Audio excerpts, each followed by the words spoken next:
नमस्कार मित्रों, संगम दक्ष एकेडमी के ऑनलाइन पोर्टल पर मैं एस तोमर आपका एक बार पुनः स्वागत करता हूं। मित्रों, लास्ट टाइम हमने उत्तराखंड जिला सीरीज में देहरादून जनपद को पूरा अध्ययन कर लिया था या देहरादून जनपद के विषय में समझ लिया था। और देहरादून जनपद में मित्रों या किसी भी जनपद में हमने जो ध्यान रखना है या जनपद स्टडी जो करना है उसका सीक्वेंस मैंने आपको बताया था कि किस तरह से आपको जो है डिस्ट्रिक्ट को सीक्वेंस में पढ़ना है। सबसे पहले किसी भी जिले का हमने जानना होता है मित्रों क्या स्थापना का क्रम, कि इस जिले की स्थापना कब हुई। देन आपको सेकंड यूनिट पढ़ना था उसका स्थिति और विस्तार जो कि हमने चर्चा किया था। देन आपको पढ़ना था वहाँ का बेसिक इंट्रोडक्शन, जैसे वहाँ विधानसभा की सीटें, वहाँ का लिंगानुपात, वहाँ की साक्षरता, वहाँ का जनसंख्या घनत्व, वहाँ का जो है दशकीय वृद्धि दर। सामान्य जानकारी के बाद आपने पढ़ा था मित्रों देहरादून जनपद का क्या इतिहास के विषय में या किसी भी जनपद का हिस्टोरिकल बैकग्राउंड क्या रहेगा उसके बारे में चर्चा करेंगे। देन आपने पढ़ा था वहाँ के पर्यटक स्थल, वहाँ के प्रमुख नदियाँ, डैम, नेशनल पार्क। तो इस प्रकार से पूरा के पूरा देहरादून जनपद उत्तराखंड का फर्स्ट जो स्थापना के क्रम में 1817 में बनने वाला जिला था मित्रों, इसको हमने पूरी तरह से डिबेट कर लिया था या इस पर हमने क्या है चर्चा कर लिया था। आज हम देखते हैं मित्रों कि देहरादून जनपद के ऊपर कितने एमसीक्यूज या कितने क्वेश्चन बनते हैं, किस तरह के यहाँ पर प्रश्न बनेंगे। तो इस तरह से देहरादून डिस्ट्रिक्ट के मित्रों अब बात करेंगे यहाँ हम देहरादून जनपद के जो प्रमुख महत्वपूर्ण क्वेश्चन है या एमसीक्यूज आपके लिए जो रहेंगे। और ये जो एमसीक्यू सीरीज रहेगा ये हर जिले के अंत में जब हम उस जिले का अध्ययन कर लेंगे तो उसके बाद एमसीक्यूज पर चर्चा करेंगे। वहाँ के प्रमुख जो है क्वेश्चन जो बनते हैं उस डिस्ट्रिक्ट से महत्वपूर्ण उन पर चर्चा करेंगे। इसी क्रम में मित्रों हम आज शुरू करेंगे देहरादून जनपद के जितने भी क्वेश्चन बनते हैं उनको दो पार्ट में हम आपके लिए लाएंगे, जिसमें पहला जो पार्ट है देहरादून जनपद के एमसीक्यूज का उन पर हम आज चर्चा करेंगे कि कौन कौन से प्रश्न जो है यहाँ महत्वपूर्ण रहेंगे। चलिए आगे बढ़ते हैं, शुरू करते हैं। आज इसको एमसीक्यूज के ऊपर बात करेंगे मित्रों देहरादून जनपद के, जिसमें आगे बढ़ते हैं देखते हैं देहरादून जिले से फर्स्ट जो क्वेश्चन है मित्रों डिस्ट्रिक्ट अध्ययन करने के बाद हमने देखा कि पहला जो क्वेश्चन बन रहा है यहाँ पर वो क्वेश्चन आपके लिए यहाँ बना हुआ है मित्रों। ये क्वेश्चन आपके लिए यहाँ है, देहरादून जनपद के कालसी के पास स्थित मंदराम तथा बाराकोट। मित्रों ये टाइपिंग मिस्टेक आपको कलसी हो गया, इसको कालसी कर लीजिएगा आप। देहरादून के कालसी के पास स्थित मंदराम तथा बाराकोट में उत्तम किस्म का मिलता है, क्या मिलता है? ऑप्शन ए है चूना पत्थर, ऑप्शन बी आपका दिया है संगमरमर, ऑप्शन सी है रॉक फॉस्फेट और डी में दिया है मित्रों क्या कोयला। तो देहरादून जनपद के जो मंदराम तथा बाराकोट क्षेत्र मित्रों जब हम मिनरल पढ़े थे देहरादून जनपद में तो मैंने आपको बताया था कि सबसे ज्यादा चूना पत्थर या लाइम स्टोन जो आपको मिलता है उत्तराखंड में वो किस जिले में मिलता है? तो देहरादून जनपद में। और हमने जाना था मित्रों कि ये जो लाइम स्टोन है आपका, ये जो चूना पत्थर है, ये मूल तो हमें किस प्रकार की चट्टानों में मिलता है? तो अवसादी चट्टानों में मिलता है मित्रों। कौन सी चट्टानों में मिलता है? तो अवसादी चट्टानों में मिलता है आपको क्या चूना पत्थर या लाइम स्टोन, इस तरह से आपने पढ़ा था। और ये जो आपका सेडिमेंट्री रॉक्स था इसी में मिलता है क्या चूना पत्थर। उत्तराखंड में सबसे बड़ा जो उत्पादक है वो कौन सा जिला है मित्रों? तो आपने पढ़ा था कौन सा? देहरादून जिला सबसे ज्यादा क्या होता है? तो चूना पत्थर या लाइमस्टोन यहाँ पर होता है। और आपने देखा कि कालसी के पास जो मंदराम और बाराकोट क्षेत्र मुख्यतः वो मित्रों किसके लिए फेमस है? तो ये आपका एरिया जो आएगा ये कालसी का ये वाला एरिया आप देखेंगे मित्रों ये किसके लिए फेमस है? तो लाइमस्टोन के लिए। तो इस प्रकार से पहला जो क्वेश्चन देहरादून जिले से आप देख रहे हैं, देहरादून जिले के कालसी के पास स्थित मंदराम तथा बाराकोट वाले जो क्षेत्र है वो किसके लिए प्रसिद्ध थे? तो लाइमस्टोन के लिए। तो पहले प्रश्न का हमारा जो आंसर हो जाएगा मित्रों वो क्या है? लाइमस्टोन।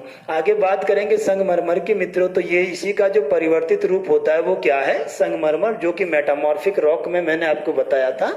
और मैंने बताया था कि राजस्थान का जो मकराना वाला क्षेत्र है वो सबसे ज्यादा भारत में जो है संगमरमर के लिए जाना जाता है, तथा ताजमहल या विक्टोरिया जो प्लेस है कोलकाता का उसमें संगमरमर से ही बनी हुई क्या इमारतें जो मकराना क्षेत्र से लाया गया था। इसके बाद रॉक फॉस्फेट और कोयला पर भी हमने मिनरल वाले टॉपिक में बात कर लिया था। तो चलिए सेकंड प्रश्न पर आते हैं। यहाँ से दूसरा प्रश्न था आपके लिए, 15 अप्रैल 2015 को राजाजी नेशनल पार्क को उत्तराखंड का एवं भारत का टाइगर रिजर्व बनाया गया था। उत्तराखंड एवं भारत का टाइगर रिजर्व बनाया गया था। चलिए आप सभी लोग इसका जो है आंसर कमेंट बॉक्स में क्लिक करेंगे। हमने बात किया था मित्रों कि देहरादून में कितने नेशनल पार्क है या उत्तराखंड में कुल कितने नेशनल पार्क है, तो 6 नेशनल पार्क है। जब तक मैं आपको इसके बारे में जानकारी दूं, आप अपने कमेंट में इसका आंसर जरूर रखें, तब इस पर चर्चा करते हैं। तो आपने पढ़ा था मित्रों कि कितने नेशनल पार्क है, तो 6 नेशनल पार्क। और सबसे पहले बनने वाला जो नेशनल पार्क है उत्तराखंड का, वो 1936 में कौन सा बना था?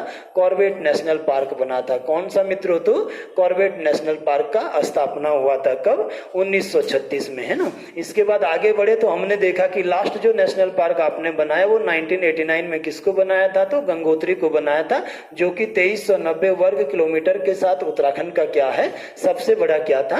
नेशनल पार्क था। तो इसी क्रम में आपने से पूछा गया कि राजाजी नेशनल पार्क को भारत का कौन सा जो है टाइगर रिजर्व कब बनाया गया? तो इसका जो आंसर है मित्रों आपका ये रहेगा, आपका क्या? उत्तराखंड का इसको बनाया गया। कौन सा? उत्तराखंड का मित्रों इसको बनाया गया क्या?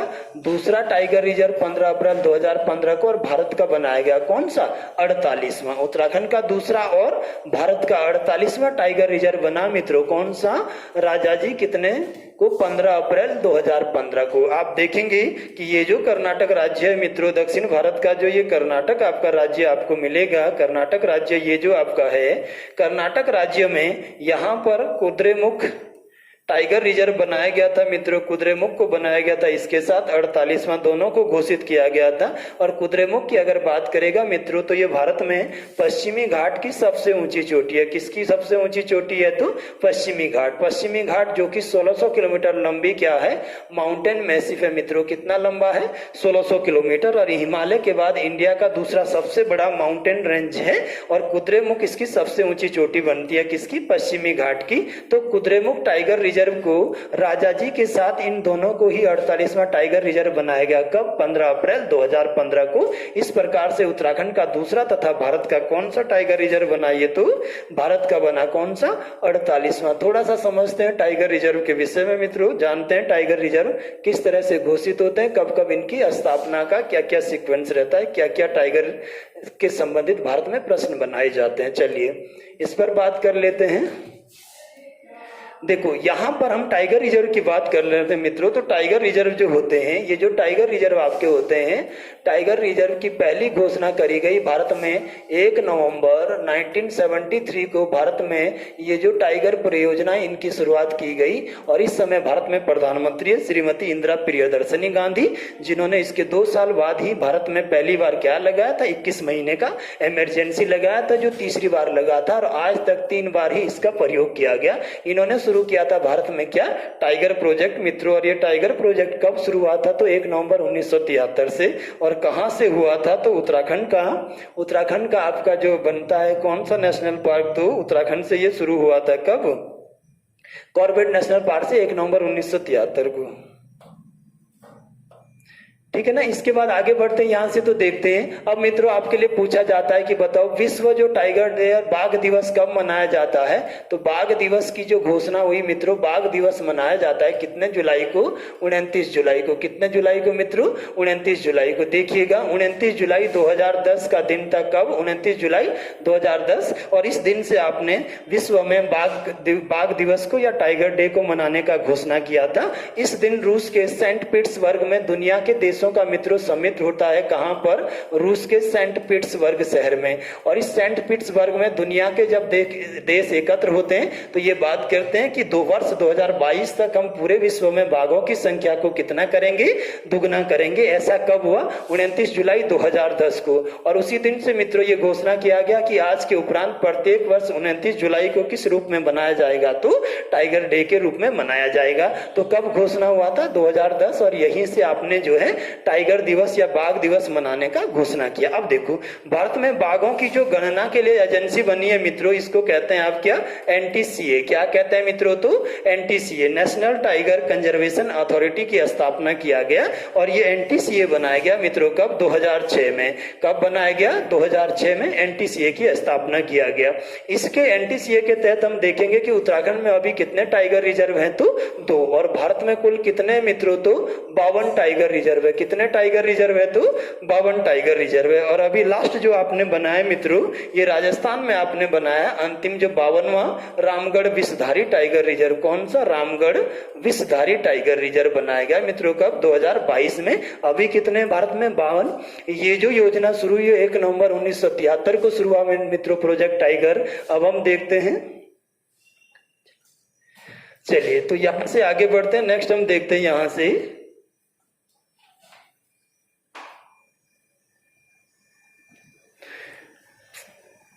चलिए यहां तक हो गया था। चलो देखते हैं आगे। इसके बाद टाइगर पर हमने बात कर लिया, मेन चीजों को मित्रों डिबेट कर लिया कि 15 अप्रैल 2015 को उत्तराखंड का दूसरा और भारत का 48वां बनाया गया। किसको आपने बनाया? तो राजाजी नेशनल पार्क को। इसके बारे में भी आपने जान लिया था। चलिए अगला प्रश्न देखते हैं। तीसरे प्रश्न का फटाफट से आप कमेंट बॉक्स में आंसर लिखेंगे मित्रों कि देहरादून जिले में खतनुगाड़ नामक जो नदी है इसका उद्गम स्थल कहाँ है? ठीक है ना, फटाफट लिखेंगे आप कहाँ उद्गम स्थल है इसका। चलिए देख लेते हैं अब इस पर क्वेश्चन पर चर्चा करते हैं मित्रों की खतनुगाड़ जो नदी है आपका ये चक्राता के आसपास वाले एरिया से निकलती। तो कहाँ उद्गम स्थल है आपका? चक्राता से निकलती। कौन सा रिवर? खतनुगाड़ नदी। और ये जो खतनुगाड़ है मित्रों ये किसकी सहायक है? तो उत्तराखंड में ये यमुना नदी की सहायक है। किसकी सहायक है? यमुना रिवर की। इस पर बात करते हैं। हमने थोड़ा सा जाना था किसके विषय में? तो यमुना रिवर के विषय में जाना था आपने कि यमुना जो नदी है मित्रों ये कहाँ से निकला आपका? तो इसको आपने जाना था ये बंदरपुर माउंटेन मैसिव से निकला था। सबसे पहले इसके साथ नदी आई थी कौन सी आपकी? ऋषि गंगा या जानकी गंगा। कौन सी? ऋषि गंगा या जानकी गंगा। इसके बाद सेकंड आपकी जो नदी आई थी मित्रों वो आई थी आपकी कौन सी? हनुमान गंगा। फिर थर्ड आपने देखा था इसके साथ कौन आई थी? तो ऋषि गंगा। इसी के इस तरफ आपने देखा था मित्रों की 10-12 किलोमीटर चलने के बाद कौन सा धाम आया था? तो यमुनोत्री धाम। यमुनोत्री धाम जो मित्रों मैंने आपको बताया था कि यमुनोत्री धाम से पहले इस जगह पर कौन क्या किसकी कुटिया थी? तो ऋषि आसित की कुटिया थी। और आसित ऋषि की तप स्थली था कौन सा? यमुनोत्री धाम। आपका 3234 मीटर की ऊंचाई पर है ये यमुना नदी के बाएं तट पर। इसीलिए यमुना नदी का एक नाम आसिता था, दूसरा नाम मित्रों क्या था? यमी। ये सूर्यपुत्र यमराज की या यमराज की बहन मानी जाती। तीसरा नाम इसका क्या था मित्रों? यमुना का तो सूर्य तनया। चौथा नाम आपने पढ़ा था मित्रों तो महाभारत के वन पर्व में आपने क्या पढ़ा था?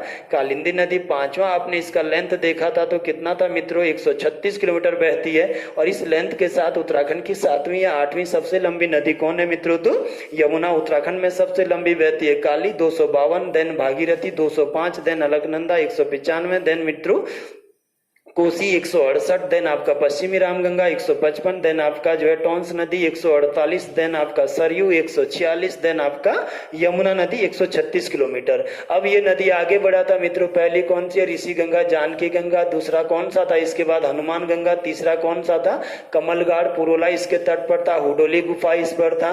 उत्तराखंड का मिनी बंगाल मित्रों लाल रंग के चावल के लिए फेमस थी तो उत्तराखंड का मिनी बंगाल कहते हैं आप इसको। आगे बढ़ी थी नदी तो फिर आपने पढ़ा बरनी गाड़ इधर जो है और दुनिया भर की नदियां थी आपका बद्रीगाड़ वगैरह। फिर मित्रों आगे आए थे आप थत्यूड़ से निकलने वाली कौन सी? अमलावा नदी। तो इस साइड में लाखामंडल के बगल से इधर से एक नदी इसकी सहायक आती जिसका नाम क्या है?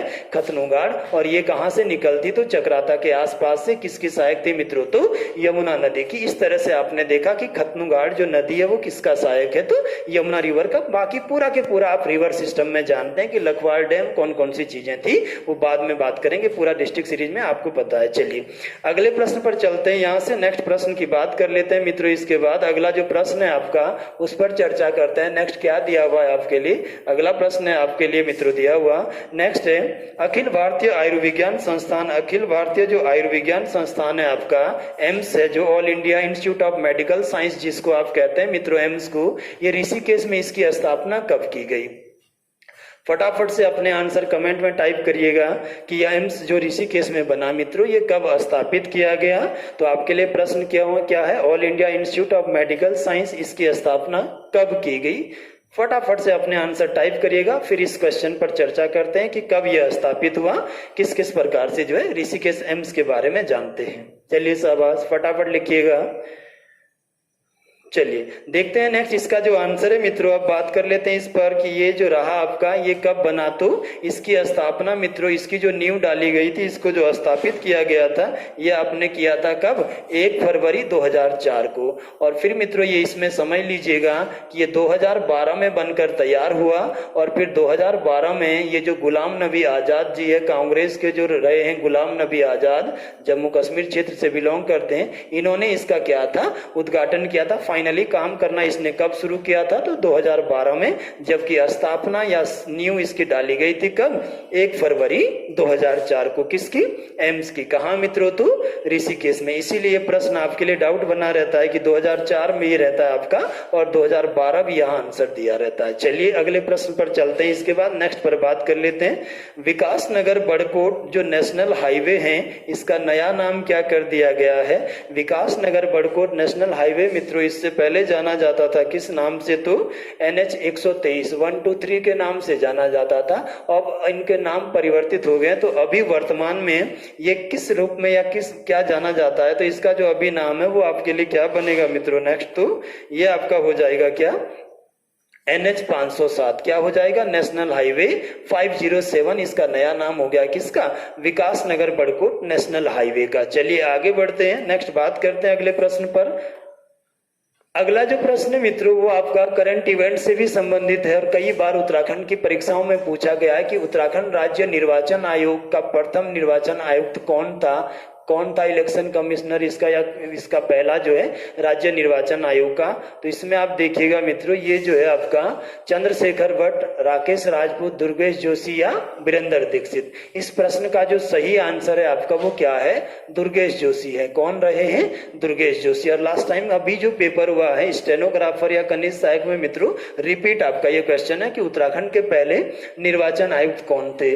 अब बात कर लेते हैं मित्रों इस निर्वाचन आयुक्त के विषय में कि वर्तमान में क्या स्थिति अभी कौन है। तो अभी का जो इलेक्शन हुआ मित्रों आपका उत्तराखंड की 5वीं विधानसभा जो अभी सेलेक्ट हुई आपकी कब? 2022 से ये बनेगी और कब तक रहेगी मित्रों? तो 2027 में, जिसमें किसकी बहुमत की सरकार बनी है? तो बीजेपी 47 सीटों के साथ अपनी क्या है? सरकार बनाती। ये जो चुनाव कार्यक्रम संपन्न करवाया इस समय मित्रों कौन थे इसमें? तो ये थे आपके कौन? चंद्रशेखर भट्ट। और अभी अभी चंद्रशेखर भट्ट की जगह मित्रों नई नियुक्ति हो गई है इस पद पर। अब कौन है?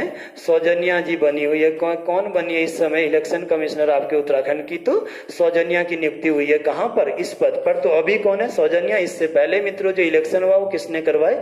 चंद्रशेखर भट्ट ने। और पहले जो रहे उत्तराखंड के वो कौन है? तो दुर्गेश जोशी है। अब आगे चलते हैं नेक्स्ट प्रश्न पर। अगली बात कर लेते हैं मित्रों सर्वे ऑफ इंडिया की। किसकी बात करते हैं? सर्वे ऑफ इंडिया की। ये जो सर्वे ऑफ इंडिया है ये देहरादून कब स्थानांतरित किया गया? अगला प्रश्न आपके लिए क्या है? सर्वे ऑफ इंडिया की स्थापना देहरादून में कब की गई थी? तो इस प्रश्न का जो सही आंसर है मित्रों ये कब आया? ये कोलकाता से देहरादून तो 1942 में। कब आया? तो 1942 में। चलिए इस पर भी चर्चा कर लेते हैं मित्रों। सर्वे ऑफ इंडिया किस किस तरह से जो है क्या क्या चीजें आपको देखने को मिलेगी सर्वे ऑफ इंडिया में, तो इस पर भी बात कर लेते हैं, इस पर चर्चा कर लेते हैं। इस प्रश्न पर बात कर लेते हैं। अगला सर्वे ऑफ इंडिया कब आया? ये तो 1942 में। देखो मैंने आपको बताया था मित्रों, हमने पढ़ा भी था देहरादून जिले में, जब हम यहाँ के संस्थान पढ़ रहे थे तो हमने बात किया था किसके ऊपर? Survey of India. तो ये जो सर्वे ऑफ इंडिया था मित्रों, ये सर्वे ऑफ इंडिया कोलकाता में बनाया गया था। कब? तो 1767 ईस्वी में। कब बनाया गया था मित्रों? तो 1767। इसको बनाने वाले कौन थे मित्रों? तो ब्रिटिश इंडिया का एक अधिकारी था जिसका नाम क्या था? टीजी मोंटेगोमरी। किसने बनाया था मित्रों? तो टीजी मोंटेगोमरी ने बनाया था। आप सभी बच्चों ने पढ़ा था कि बक्सर का युद्ध जीतने के बाद 12 अगस्त मित्रों 12 अगस्त 1765 को हुई थी कौन सी संधि?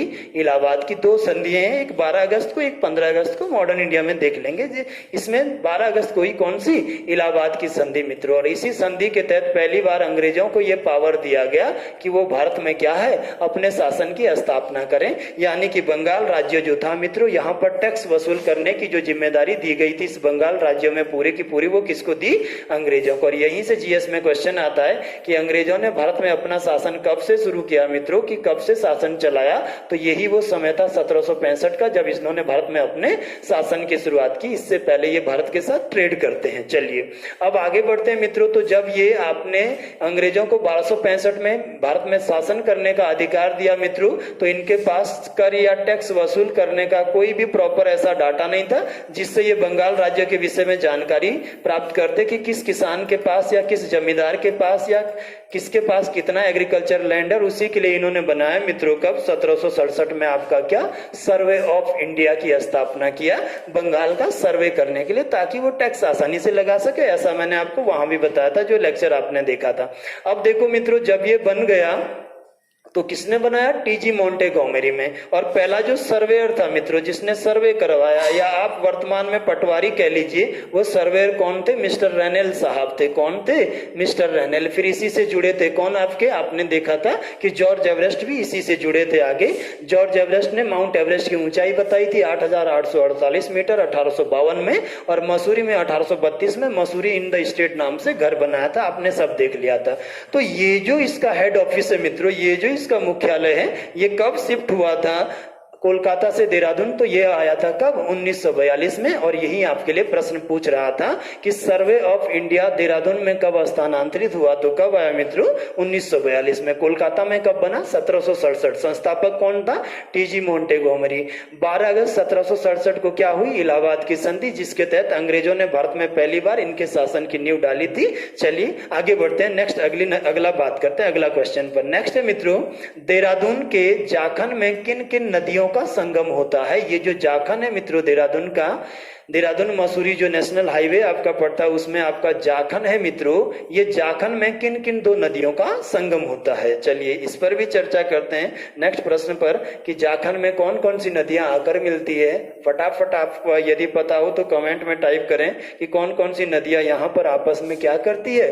संगम बनाती है। तो चलिए बात करते हैं इस प्रश्न पर। देखिएगा, पहला है सोंग सुसवा, सेकंड चंद्रभागा व बाल्दी, थर्ड है रिस्पना व बाल्दी, और चौथी है मित्रों पंकजा व मधुमालती नदी। चलिए तो इसका जो राइट आंसर है वो आपका सोंग नदी के साथ यहाँ कौन सी नदी मिल रही मित्रों? यहाँ अगर आप बात करेंगे तो सोंग के साथ कौन सी नदी मिल रही है? तो सुसवा नदी मिलती। किसमें? सोंग नदी में। तो देहरादून के जाखन में किसका संगम है? सोंग के साथ सुसवा नदी का। आप पुराने ग्रुप सी यूके SSC के सेट देखिएगा मित्रों, 2 या 3 बार आपका रिपीट प्रश्न। चलिए अब जरा इस पर भी बात कर लेते हैं। देखिएगा मित्रों इस प्रश्न को, तो यहां हमने देखा था कि ये जो सुरकंडा देवी की पहाड़ियां हैं मित्रों, ये सुरकंडा देवी जो माउंटेन मैसिव है आपका, ये मसूरी के बिल्कुल बॉटम पर मसूरी के आसपास सुरकंडा देवी की पहाड़ियां हैं। और इन पहाड़ियों से ये जो स्थान है मित्रों, सुरकंडा देवी माउंटेन है, इसके मंदिर है इसके ऊपर, यहां से निकल रही थी कौन सी नदी? सोंग नदी। आपने देखा था रिवर सिस्टम में, रिवाइज कर लीजिएगा सभी बच्चे। और जो नए बच्चे जो क्वेश्चन सीरीज को ज्वाइन किए वो पूरा सा समझे इसको।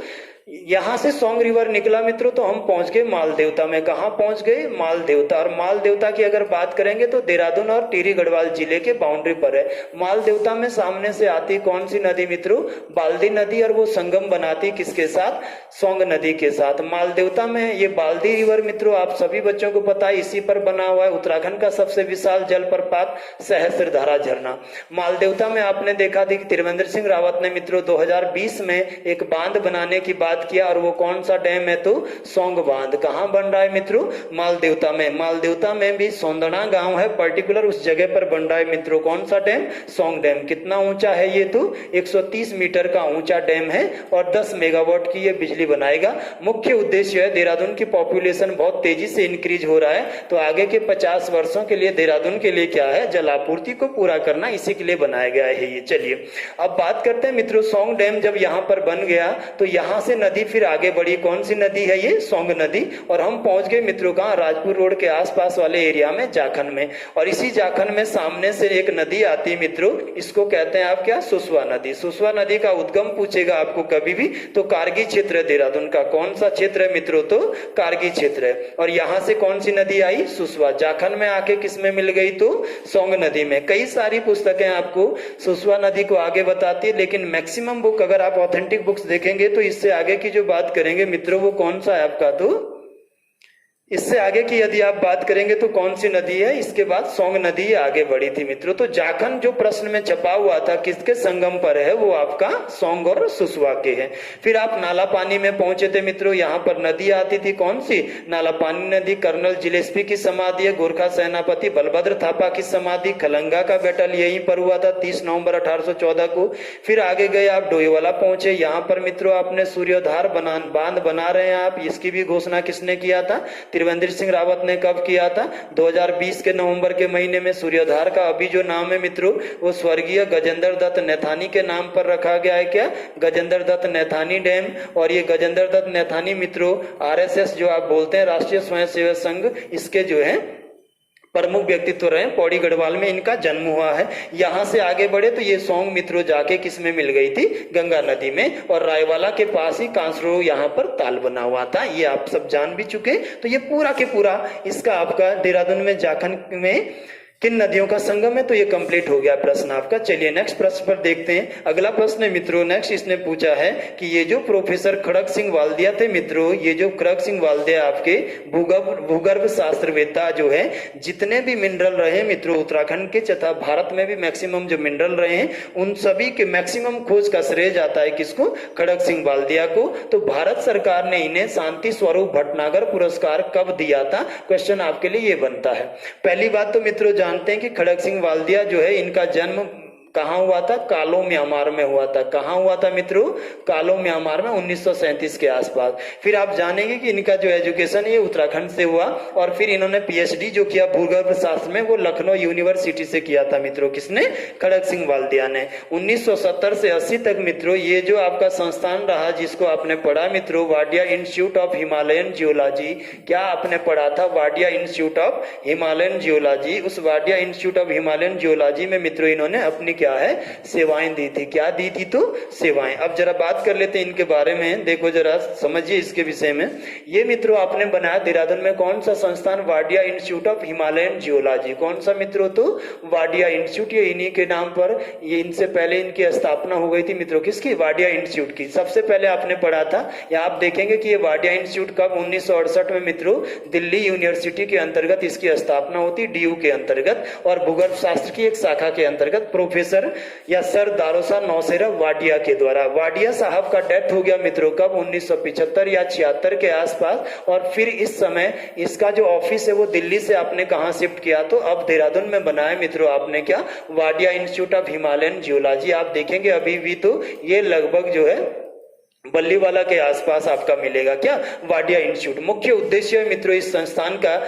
ये जो हिमालयन क्षेत्र में क्लाइमेटिकल चेंज हो रहा है, जितने भी परिवर्तन आ रहे हैं, इन सभी पर क्या है, स्टडी करना उद्देश्य है किसका, Wadia institute of Himalayan geology. अब इस वाडिया इंस्टीट्यूट में मित्रों सबसे पहले एक सीनियर साइंटिस्ट के रूप में इन्होंने सेवा दी अपनी 1970 से लेकर 1973 तक। इसके बाद उप निदेशक रहे मित्रों ये 1973 से 76 तक खड़ग सिंह वाल्दिया, और फिर मित्रों 1976 से 1980 तक ये इसमें जो है निदेशक के पद पर रहे मित्रों, कौन, खड़ग सिंह वाल्दिया, है ना। तो बहुत बड़े भूगर्भवेत्ता है और बहुत सारे मिनरल को खोज करने का श्रेय मित्रों जाता है किसको, खड़ग सिंह वाल्दिया को। तो इन्हीं पर बात कर रहा है कि इनको शांति स्वरूप भटनागर पुरस्कार जो दिया था विज्ञान के क्षेत्र में दिया जाता है, ये कब दिया गया था मित्रों, तो इस पर बात कर लेंगे कब दिया गया था। ये 1976 ईस्वी में। कब दिया मित्रों आपने, तो 1976 में। अब अन्य की भी बात कर लेते हैं। देखो 1900, अगर ये पूछेगा आपसे मित्रों यहाँ से कि 1994 में इनको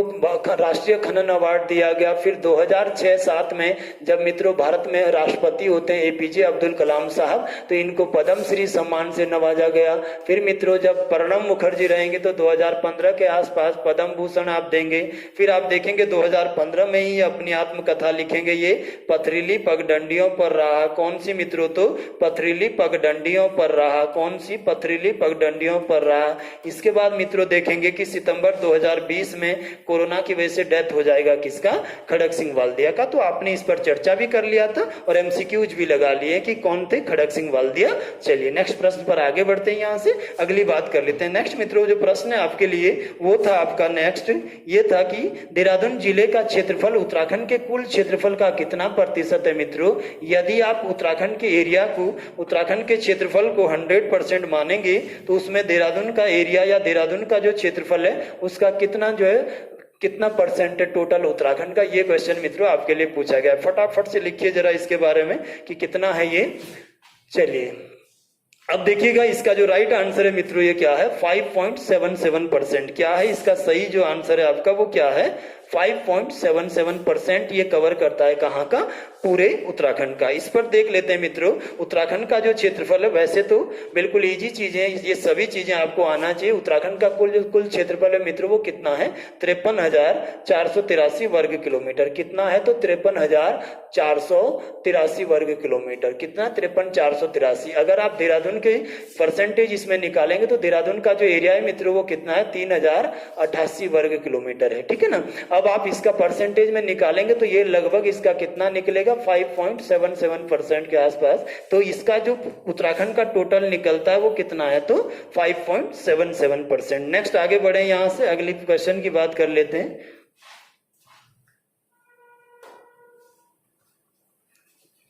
अगला क्वेश्चन था मित्रों नेक्स्ट, इसके बाद अगला जो आप एमसीक्यूज है देहरादून के जिले के अंतर्गत, निम्न में से किस वर्ष लाला लाजपत राय ने देहरादून की यात्रा की थी। तो लाला लाजपत राय मित्रों 1920 में कहाँ की यात्रा करते हैं, तो देहरादून की यात्रा करते हैं। कब करते हैं, तो 1920 में। चलिए अगला प्रश्न देखते हैं नेक्स्ट, इसके बाद अगले पर बात करते हैं। भारत में मानचित्र बनाने व सर्वे करने वाली सबसे बड़ी संस्था सर्वे ऑफ इंडिया की स्थापना 1767 में किसके द्वारा की गई थी। अभी अभी मैंने आपके लिए बात किया था, पूरा समझाया था मित्रों कि ये कौन था, ईस्ट इंडिया कंपनी के अंतर्गत कोई अधिकारी था ईस्ट इंडिया कंपनी का, कौन, टीजी मॉन्टेगोमरी। इस पर पूरी चर्चा हमने कर लिया था। अगले प्रश्न पर बात करते हैं। ऋषि दत्तात्रेय के 84 सिद्धों में थे देहरादून में 4 प्रमुख सिद्ध है, इनमें से मांडू सिद्ध स्थित है देहरादून का। तो मांडू सिद्ध कहाँ है मित्रों आपका, तो फुलसानी के आसपास है। ये कौन सा सिद्ध, तो मांडू सिद्ध। मैंने आपको बताया था मित्रों, इस क्वेश्चन पर भी जरा देख लेते हैं इसको कि ऋषि जो दत्तात्रेय थे, ऋषि दत्तात्रेय, इनकी बात करेंगे तो इनके कौन थे, दत्तात्रेय के मित्रों कितने शिष्य होते हैं भारत में, तो 86 शिष्य होते हैं। और इन 84 लोगों को क्या कहते हैं, सिद्ध कवि। सिद्ध कवि मित्रों हिंदी में भी इनकी बात आप करते हैं, ऐसे कवि जो जादू टोना वशीकरण या किसी भी प्रकार की सिद्धि में पारंगत थे, उन्हीं को आप क्या कहते हैं, सिद्ध कवि। मैंने वहां भी बताया था कि भारत का पहला सिद्ध कवि कौन था, सरप्पा था मित्रों। और सरप्पा को हिंदी का पहला कवि भी आप कहते हैं। और सरप्पा ने ही अपनी रचना लिखी थी, कौन सी, दोहा कोश मित्रों, किसकी रचना का नाम है, सरप्पा की थी। इस प्रकार 84 ये जो इसके शिष्य थे दत्तात्रेय के मित्रों, इनमें से 4 की जो कर्मस्थली रहा या साधना स्थली रहा वो कहाँ रहा, देहरादून शहर के चारों ओर रहा। कहाँ रहा, देहरादून शहर के चारों ओर मित्रों। इस तरह से देहरादून के चारों दिशाओं में आपको ये चारों सिद्ध देखने को मिलेंगे। बीच में ये आपका देहरादून सिटी था, मैंने आपको बता भी दिया था। अगर आप इस तरह की इस तरफ देखेंगे तो लच्छीवाला में आपने बात किया था मित्रों, देहरादून के लच्छीवाला में किसके विषय में बात किया था, तो लक्ष्मण सिद्ध का बात किया था। किसका बात किया था, लक्ष्मण सिद्ध। ऋषिकेश के बाद आपने बात किया था मित्रों क्या, कालू सिद्ध के विषय में। फिर आपने जो है प्रेमनगर के पास बात किया था किसका, मांडू सिद्ध का। और शिमला बाई पास में मित्रों आपने बात किया था किसका, माणक सिद्ध का। इसमें कुछ भी नहीं है, ये जो कवि, ये जो ऋषि रहे उन्हीं के नामों पर ये तपस्थलियां या मंदिर इनके बनाए गए मित्रों। और इन्हीं के बारे में हम चर्चा करते हैं कि देहरादून के चारों दिशाओं में 4 प्रकार के अलग अलग स्थल हैं। ऋषि दत्तात्रेय के 4 शिष्यों के अलग अलग यहाँ पर जो है तप स्थलियां या इनकी साधना स्थलियां, जिनमें इनके जो है मंदिर वगैरह बना दिए यहाँ पर। और इन्हीं को हम क्या कहते हैं, 4 सिद्ध की बात करते हैं। तो इसका जो आंसर था हमारा वो कहाँ था मित्रों, तो आपने देखा कि इसका सही आंसर क्या था, फुलसानी प्रेमनगर के आसपास था। चलिए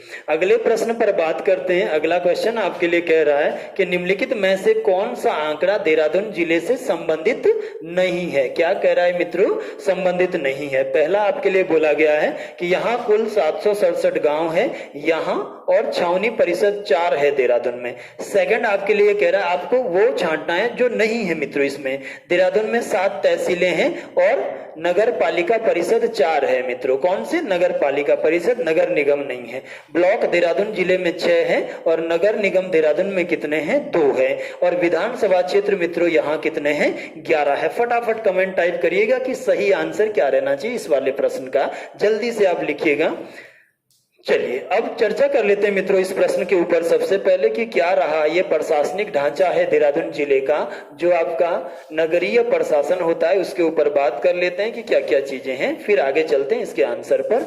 इसको देखते हैं मित्रों। सबसे पहले फर्स्ट कह रहा है 767 गांव है, बिल्कुल एक्यूरेट है। और छावनी परिषद कितने हैं मित्रों? तो 4। ये तो हमने देहरादून जिले में भी डिबेट किया था कि कैंटोनमेंट एरिया क्या होते हैं, पहली बात तो स्पष्ट कर लीजिएगा। मैंने मित्रों बोला था वहां भी आपको कि ये जो ऊंचे माउंटेन मैसिफ है या पर्यटक स्थल है, यहाँ पर प्राचीन काल में जो ब्रिटिश छावनियां आपकी स्थापित हुई मित्रों, ये वाले, इन्हीं को हमने क्या कहा वर्तमान में? छावनी परिषद। मैंने बोला था उत्तराखंड में टोटल कितनी है? तो 9 है। टोटल कितनी है मित्रों? तो 9 है। और 9 में से सबसे पुरानी कौन सी है? तो अल्मोड़ा छावनी मित्रों कब बनी थी? 1815 में। छपेगा पेपर में, याद रखिएगा। इन 9 में से 4 किस जिले में? देहरादून में। पहली जो बनी थी आपकी चक्राता, कब? 1869 में। कब मित्रों? 1869 में आपने बनाई थी। सेकंड आपने बनाई मसूरी को कब? 1872 में। हालांकि हर किताबों में अलग अलग दिया है। थर्ड आपने बनाया मित्रों किसको? गढ़ी कैंट को 1913 में। और फोर्थ आपने बनाया देहरादून में 1942 या 41 में मित्रों किसको? क्लेमेंट टाउन को। तो 4 छावनी परिषद 9 में से कहां है? देहरादून जिले में मित्रों। कुल गांव 767 है, बिल्कुल एक्यूरेट है। सेकंड हमने बात किया था तहसील 7 है और नगर पालिका परिषद 4 है। मैंने मित्रों आपको बोला था सिंपल 2 चीजें, एक होता है तहसील। ये जो तहसील का जो मीनिंग है मित्रों, तहसील का काम क्या होता है? किसी पर्टिकुलर एरिया के लिए टैक्स वसूल करना। और यहाँ पर तहसीलदार नामक अधिकारी को आप बिठाते हैं जो सर्वोच्च अधिकारी होता है। और इसी के साथ उसी जगह पर मित्रों ब्लॉक भी हो सकता है। ब्लॉक और तहसील एक ही जगह पर होता है। मैंने देहरादून जिले में बोला था कि कालसी तहसील और ब्लॉक है, चक्राता तहसील और ब्लॉक है, दोनों साथ साथ है। ब्लॉक में मित्रों क्या काम करता है? ये जो भारत सरकार विकास की योजनाएं देते हैं इनको गांव तक पहुंचाना इसका कार्य होता है। और ब्लॉक का जो सबसे बड़ा अधिकारी होता है बीडीओ होता है, पीसीएस के इक्विवेलेंट पद है ब्लॉक डेवलपमेंट ऑफिसर। तो दोनों में डिफरेंस ये था। देन आपने किया था कि देहरादून में कितनी है? 7। सबसे ज्यादा तहसीलें कहां है? पौड़ी गढ़वाल में और पिथौरागढ़ में 13 मित्रों। इसके बारे में चर्चा किया था। ब्लॉक कितने? यहाँ 6। सबसे ज्यादा कहां है? तो पौड़ी गढ़वाल में 15 और सबसे कम तो आपका बागेश्वर में 4 के आसपास था। चलो बाद में बात करेंगे। तो यहाँ आपने देखा कि देहरादून में कितनी तहसील है? 7। नगर पालिका परिषद कितने हैं? तो 4। और बिल्कुल एक्यूरेट है। देहरादून में कितने नगर पालिका परिषद है मित्रों? तो 4 ही है। आपने पढ़ा था कि नगर पालिका परिषद क्या होता है मित्रों? तो नगर पालिका परिषद ऐसी शहरी इकाई या ऐसा शहरी क्षेत्र होता है जहां का पॉपुलेशन 20,000 से 1 लाख के बीच होता है। कितने से? 20,000 से 1 लाख के बीच। और इन्हीं को आप क्या कहते हैं? तो नगर पालिका परिषद कहते हैं। देहरादून में कितनी है मित्रों? तो 4। उत्तराखंड में टोटल कितनी है मित्रों? तो 39 है टोटल। ये ध्यान रखिएगा, सारे प्रश्न आपके लिए रिपीट होने। उत्तराखंड में टोटल कितनी है? 39। सबसे पुरानी नगर पालिका परिषद मित्रों मसूरी। किसने बनाई थी? फ्रूत महोदय ने। टेम्परेरी थी, 1873 में परमानेंट हुई थी, ध्यान रखना। इसके बाद कुमाऊं की सबसे पुरानी कौन सी थी मित्रों? तो अल्मोड़ा आपने बात किया था। कब बनी थी? 1864 में। किसने बनाई थी? रेवरेंड ने। इसके बाद मित्रों बात करेंगे हम उस जिले की जहां की चर्चा हो रही है। कितनी है टोटल? तो 4। सबसे पुरानी मसूरी। पहली कौन सी है मित्रों? मसूरी। सेकंड आपने पढ़ा था। इसके बाद कौन सी है? देहरादून। इसके बाद देहरादून। तीसरी मित्रों आपने बात किया था कौन सा? विकास नगर। और चौथी बात किया था आपने कौन सा? हरबर्टपुर। कौन सी बात किया था? हरबर्टपुर। तो बिल्कुल एक्यूरेट है आपका कि 4 क्या है? नगर पालिका परिषद है। इसके बाद ब्लॉक कितने यहाँ पर? तो ब्लॉक मित्रों कितने हैं? ब्लॉक आपके 6 है, बिल्कुल एक्यूरेट है। और नगर निगम कितने हैं? तो 2 नगर निगम है। इसके बाद मित्रों मैंने आपको बोला था कि नगर निगम क्या है। तो अगर नगर निगम की बात करेंगे तो ऐसे शहरी क्षेत्र जिनकी जनसंख्या 1 लाख से ऊपर होती है वो क्या कहलाते हैं? नगर निगम। और उत्तराखंड में टोटल कितने हैं? तो 9। अगर बात करेगा 9 में सबसे पुराना कौन सा है? तो देहरादून। कब बना था मित्रों? तो दिसंबर 1998 को। किसने बनाया था? तो मायावती सरकार ने। उत्तराखंड का सबसे पुराना नगर निगम भी कौन सा है? देहरादून। सबसे ज्यादा पॉपुलेशन वाला भी कौन सा है? देहरादून। टोटल कितने हैं? 9 की बात करेंगे 98 में, 1998 में बना देहरादून। उत्तराखंड में शामिल हुआ मित्रों कब? 2003 में। 2011 में बनाया आपने किसको? हरिद्वार और हल्द्वानी को 2013 में बनाया आपने किसको, रुड़की, साथ में रुद्रपुर और काशीपुर को 2017 में बनाया मित्रों आपने किसको, ऋषिकेश और कोटद्वार को, और 31 दिसंबर 2022 को बनाया मित्रों आपने किसको, तो ये बनाया आपने श्रीनगर को, उत्तराखंड का कौन सा नगर निगम, नवा नगर निगम। ये क्लियर है सभी का।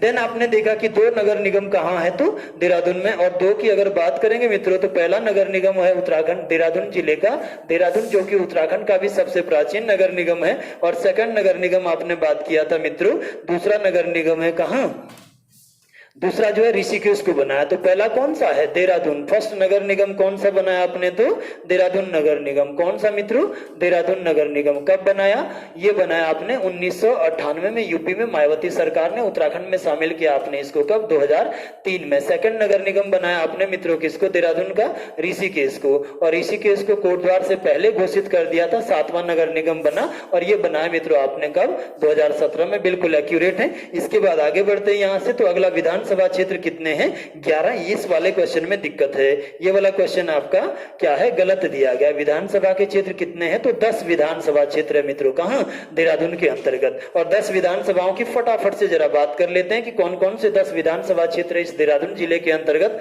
टोटल 70 विधानसभा के क्षेत्रों में से।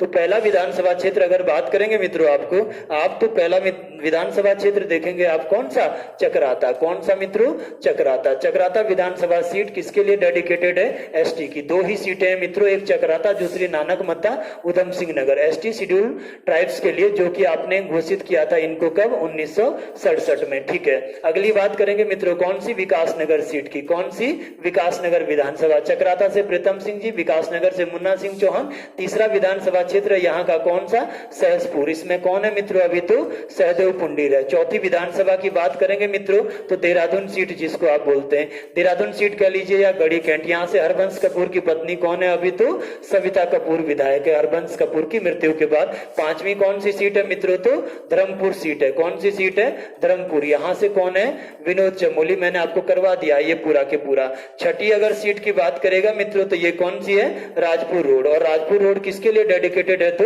एससी सीट है मित्रों। कौन सी, एससी। उत्तराखंड में कुल कितनी एससी की सीटें हैं, 13। प्रत्येक जिले में कितनी एससी की सीट है, 1-1 सीटें, ये ध्यान रखिएगा। 7वीं सीट मित्रों कौन सी है, रायपुर। और रायपुर सीट की अगर आप बात करेंगे मित्रों तो यहां से कौन है, उमेश शर्मा काऊ। राजपुर से कौन है, खजान दास जी। इसके बाद अगर आप 8वीं सीट की बात करेंगे मित्रों, 8वीं तो ये मसूरी है।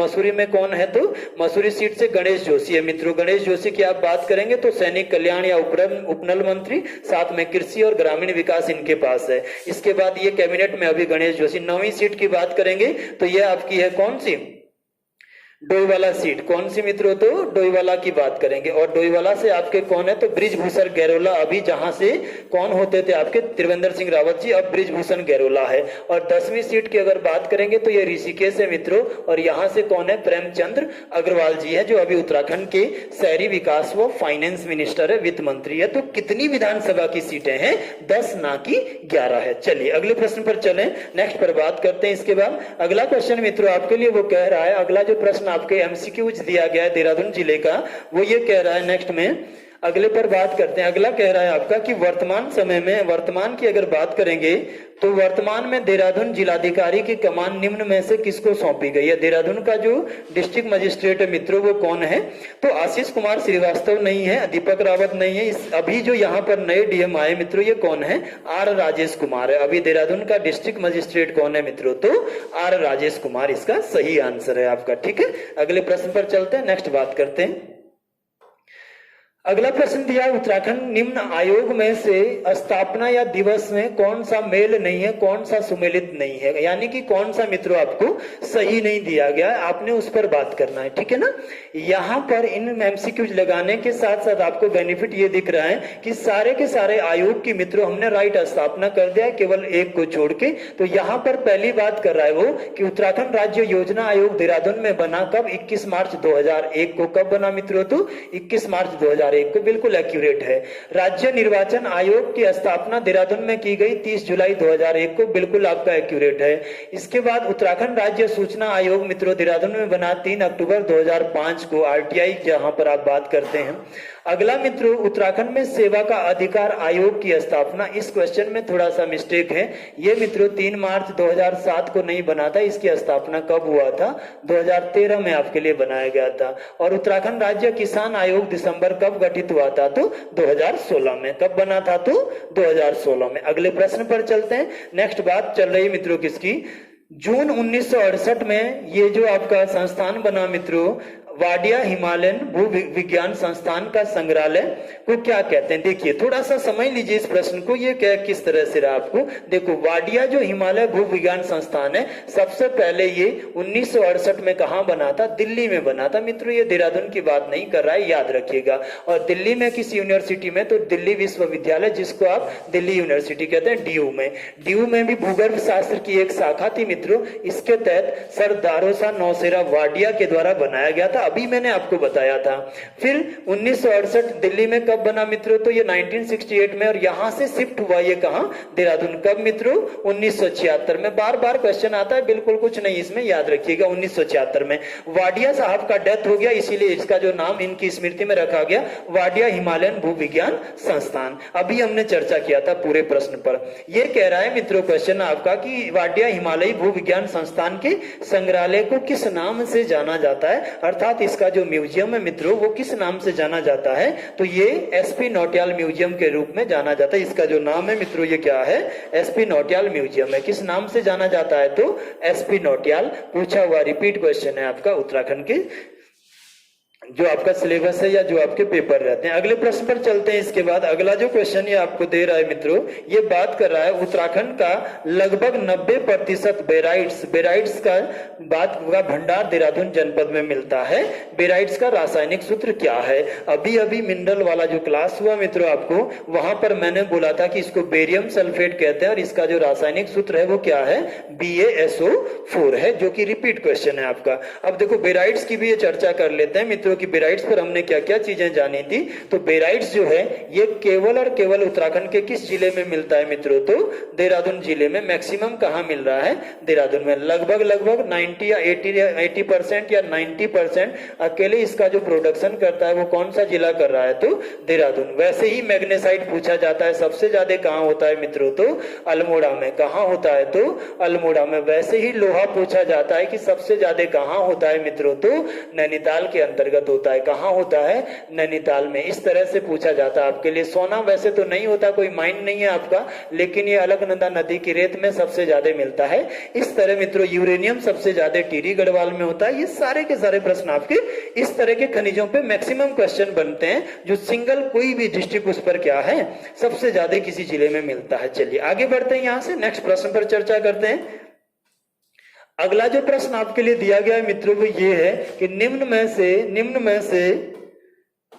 में से किस संस्थान अकादमी की स्थापना वर्ष सही नहीं है? एक बार फिर से आपको जो है यहाँ के संस्थान दिए गए हैं और पूछा गया कि कौन इनमें से एक्यूरेट नहीं है। तो उत्तराखंड भाषा संस्थान की अगर बात करेंगे आप देहरादून में मित्रों, तो ये बना कब? 24 फरवरी 2010 में। कब बना? तो 24 फरवरी 2010 में बना। सेकंड अगर आप बात करेंगे उत्तराखंड हिंदी एकेडमी मित्रों देहरादून में, तो इसका जो आंसर आपका दिया गया है ये कब बनी थी हिंदी एकेडमी आपका? तो ये 2009 में पीताम्बर दत्त बड़सवाल के नाम आगे चेंज हो जाएगा। स्थापना कब हुआ? 2009 में। इसमें थोड़ा सा मिस्टेक था। पंजाबी एकेडमी बनी 2013 या 14 मित्रों, इसको देख लीजिएगा। और उत्तराखंड उर्दू एकेडमी बना कब? 2013 में। कहां? देहरादून के अंतर्गत। अगले प्रश्न की बात करते हैं। लक्ष्मण झूला जो पुल है इसका निर्माण कलकत्ता के सेठ सूरजमल जुहानूवाला ने किस वर्ष किया था मित्रों? तो कब किया था इसका निर्माण? फटाफट से लिखो, तब तक मैं बताता हूं कि क्या था मित्रों। ये जो कोलकाता का जो आपका लक्ष्मण झूला ब्रिज है, अगर लक्ष्मण झूला की आप बात करेंगे मित्रों तो इस तरह का एक क्या है? ओवरफुट ब्रिज कह सकते हैं आप। क्या इस तरह से बना हुआ क्या है मित्रों? एक पुल है। इसके नीचे कौन सी नदी जा रही है? तो गंगा नदी गुजरती। कौन सी नदी गुजरती मित्रों? तो गंगा नदी है। स्कंद पुराण ये कहता है या पौराणिक गाथाएं कहती कि यहाँ प्राचीन काल में इंद्रकुंड हुआ करता था। क्या हुआ करता था? इंद्रकुंड। और इसी जगह पर भगवान जो लक्ष्मण थे मित्रों, इन लक्ष्मण ने जब जो है भगवान लक्ष्मण की अगर आप बात करेंगे मित्रों, तो उन्होंने इस जगह पर जूट की रस्सियां बनाई और इसको पार किया था। इस जगह को यहाँ पर गंगा नदी को पार किया था, और तभी से इसको हम किस नाम से जानते हैं मित्रों, तो लक्ष्मण झूला, अर्थात जूट की रस्सियों से झूल झूल कर अगर पार किया इन्होंने, तभी नाम आपने कॉपी किया, क्या, लक्ष्मण झूला। फिर आधुनिक समय की बात करेंगे तो 1869 का समय था मित्रों, 1889 का समय था सॉरी, और कोलकाता के सेठ यहाँ आए थे, कौन, सेठ सूरजमल जुहानूवाला, इन्होंने मित्रों बनाया था किसको, लक्ष्मण झूला को। कब, 1889 में। ये क्लियर होना चाहिए सभी का, कब बनाया, 1889 में। आगे ये कहता है मित्रों इतिहास इसका कि आगे क्या हुआ, गंगा नदी में बाढ़ आई, और गंगा नदी की बाढ़ में ये मित्रों 1924 में पूरी तरह से क्या हो गया, बह गया या तबाह हो गया। कौन सा ब्रिज, लक्ष्मण झूला। और फिर वर्तमान इसका जो निर्माण किया ये उत्तर प्रदेश के पीडब्ल्यूडी विभाग ने किया मित्रों, किसने, पीडब्ल्यूडी विभाग ने किया। कब, 1927 में इसको बनाना शुरू किया, और 11 अप्रैल 1930 को इसको जो है जनमानस के लिए खोल दिया गया, दोबारा से इसको जो है जनमानस के लिए खोल दिया गया। अभी उत्तराखंड सरकार मित्रों डोबरा चांटी की तर्ज पर इस ब्रिज को बनाने का बात कर रहा है, अभी इस पर जो है काम शुरू नहीं हुआ, तो अब इसका फिर से पुनर्निर्माण या जीर्णोद्धार होना है। चलिए आगे बढ़ते हैं अगले क्वेश्चन पर, इसके बाद नेक्स्ट बात करते हैं। अगला जो प्रश्न है मित्रों हमारा देहरादून जिले से संबंधित, वो कह रहे हैं कि जौनसार का जो ये क्षेत्र है, जौनसार जो ये क्षेत्र है मित्रों, यहाँ का आधुनिक कवि किसे कहा जाता है। जौनसार पर थोड़ी सी चर्चा कर लेते हैं, उसके बाद मित्रों तब तक आप कमेंट बॉक्स में इसका आंसर दीजिएगा मुझे। थोड़ा सा बात करते हैं इस जौनसार के ट्राइबल एरिया पर कि क्या क्या चीजें यहाँ पर है, तो देखिएगा इसमें हम बात करेंगे मित्रों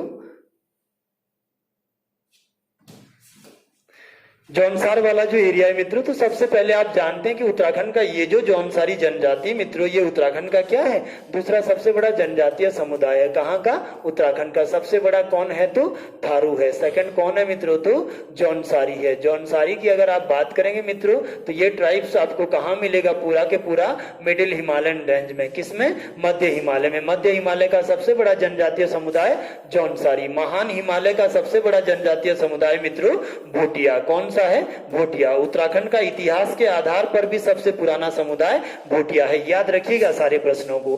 कब मित्रों इनको ट्राइब्स घोषित किया गया था, तो 1967 में, अभी मैंने बात किया था। सेकंड रैंक रखता है उत्तराखंड की पॉपुलेशन में।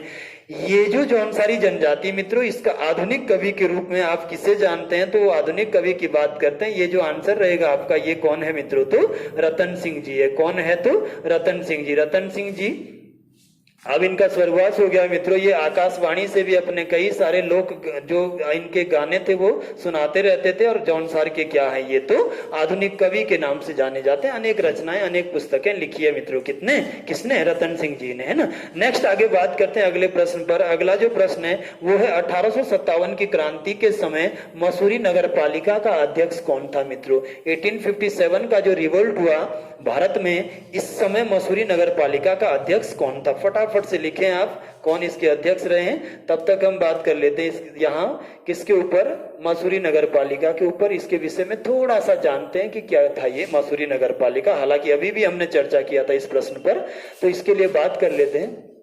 देखिए मसूरी नगर पालिका जब भी आपके लिए पेपर में पूछेगा तो बड़ा ही साधारण सा प्रश्न यहां से बनाना है। हम बात कर रहे थे मित्रों, ये जो 22वां आपका एमसीक्यू जो देहरादून डिस्ट्रिक्ट का, इसमें था 1857 की क्रांति के समय मसूरी नगर पालिका के अध्यक्ष कौन थे। फटाफट से लिखें आप, तब तक मैं आपको बताता हूं कि मसूरी नगर पालिका का क्या क्या चीजें थी। हालांकि आपने पढ़ लिया मित्रों, कब बनी, 1842 में। कहाँ की, उत्तराखंड की भी पहली, गढ़वाल की भी पहली। पहला ही मैंने बता दिया। किसने बनाई मित्रों, कौन था, फ्रूत महोदय बनाने वाला था। यदि आप देखेंगे मित्रों तो ये 1873 में एक्यूरेट एक्सेप्ट होती, लेकिन इस पर बाद में बात करेंगे। बनी कब है, 1842, यही जो है क्वेश्चन में भी पूछा गया है। अब आगे बात करेंगे कि मसूरी नगर पालिका जो इस समय अध्यक्ष रहा ये कौन था। पहले देख लेते हैं मित्रों कि इसका आंसर क्या बनेगा आपका, तो जॉन मैकिनन था। कौन था, जॉन मैकिनन।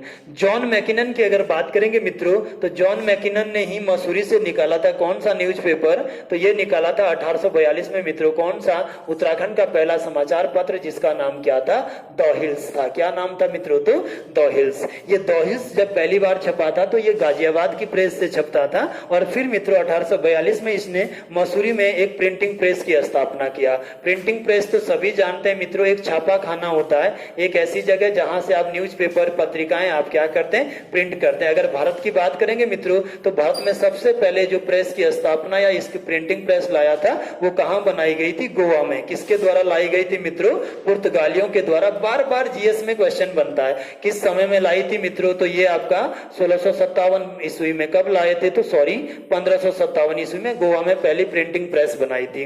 इससे पहले मसूरी में जब आपका मित्रों छापा आपने पहला समाचार पत्र कौन सा, द हिल्स, तो कहां से छपता था, गाजियाबाद। फिर मसूरी में प्रिंटिंग प्रेस बनाया इन्होंने 1842 में ही, उत्तराखंड की पहली प्रिंटिंग प्रेस थी।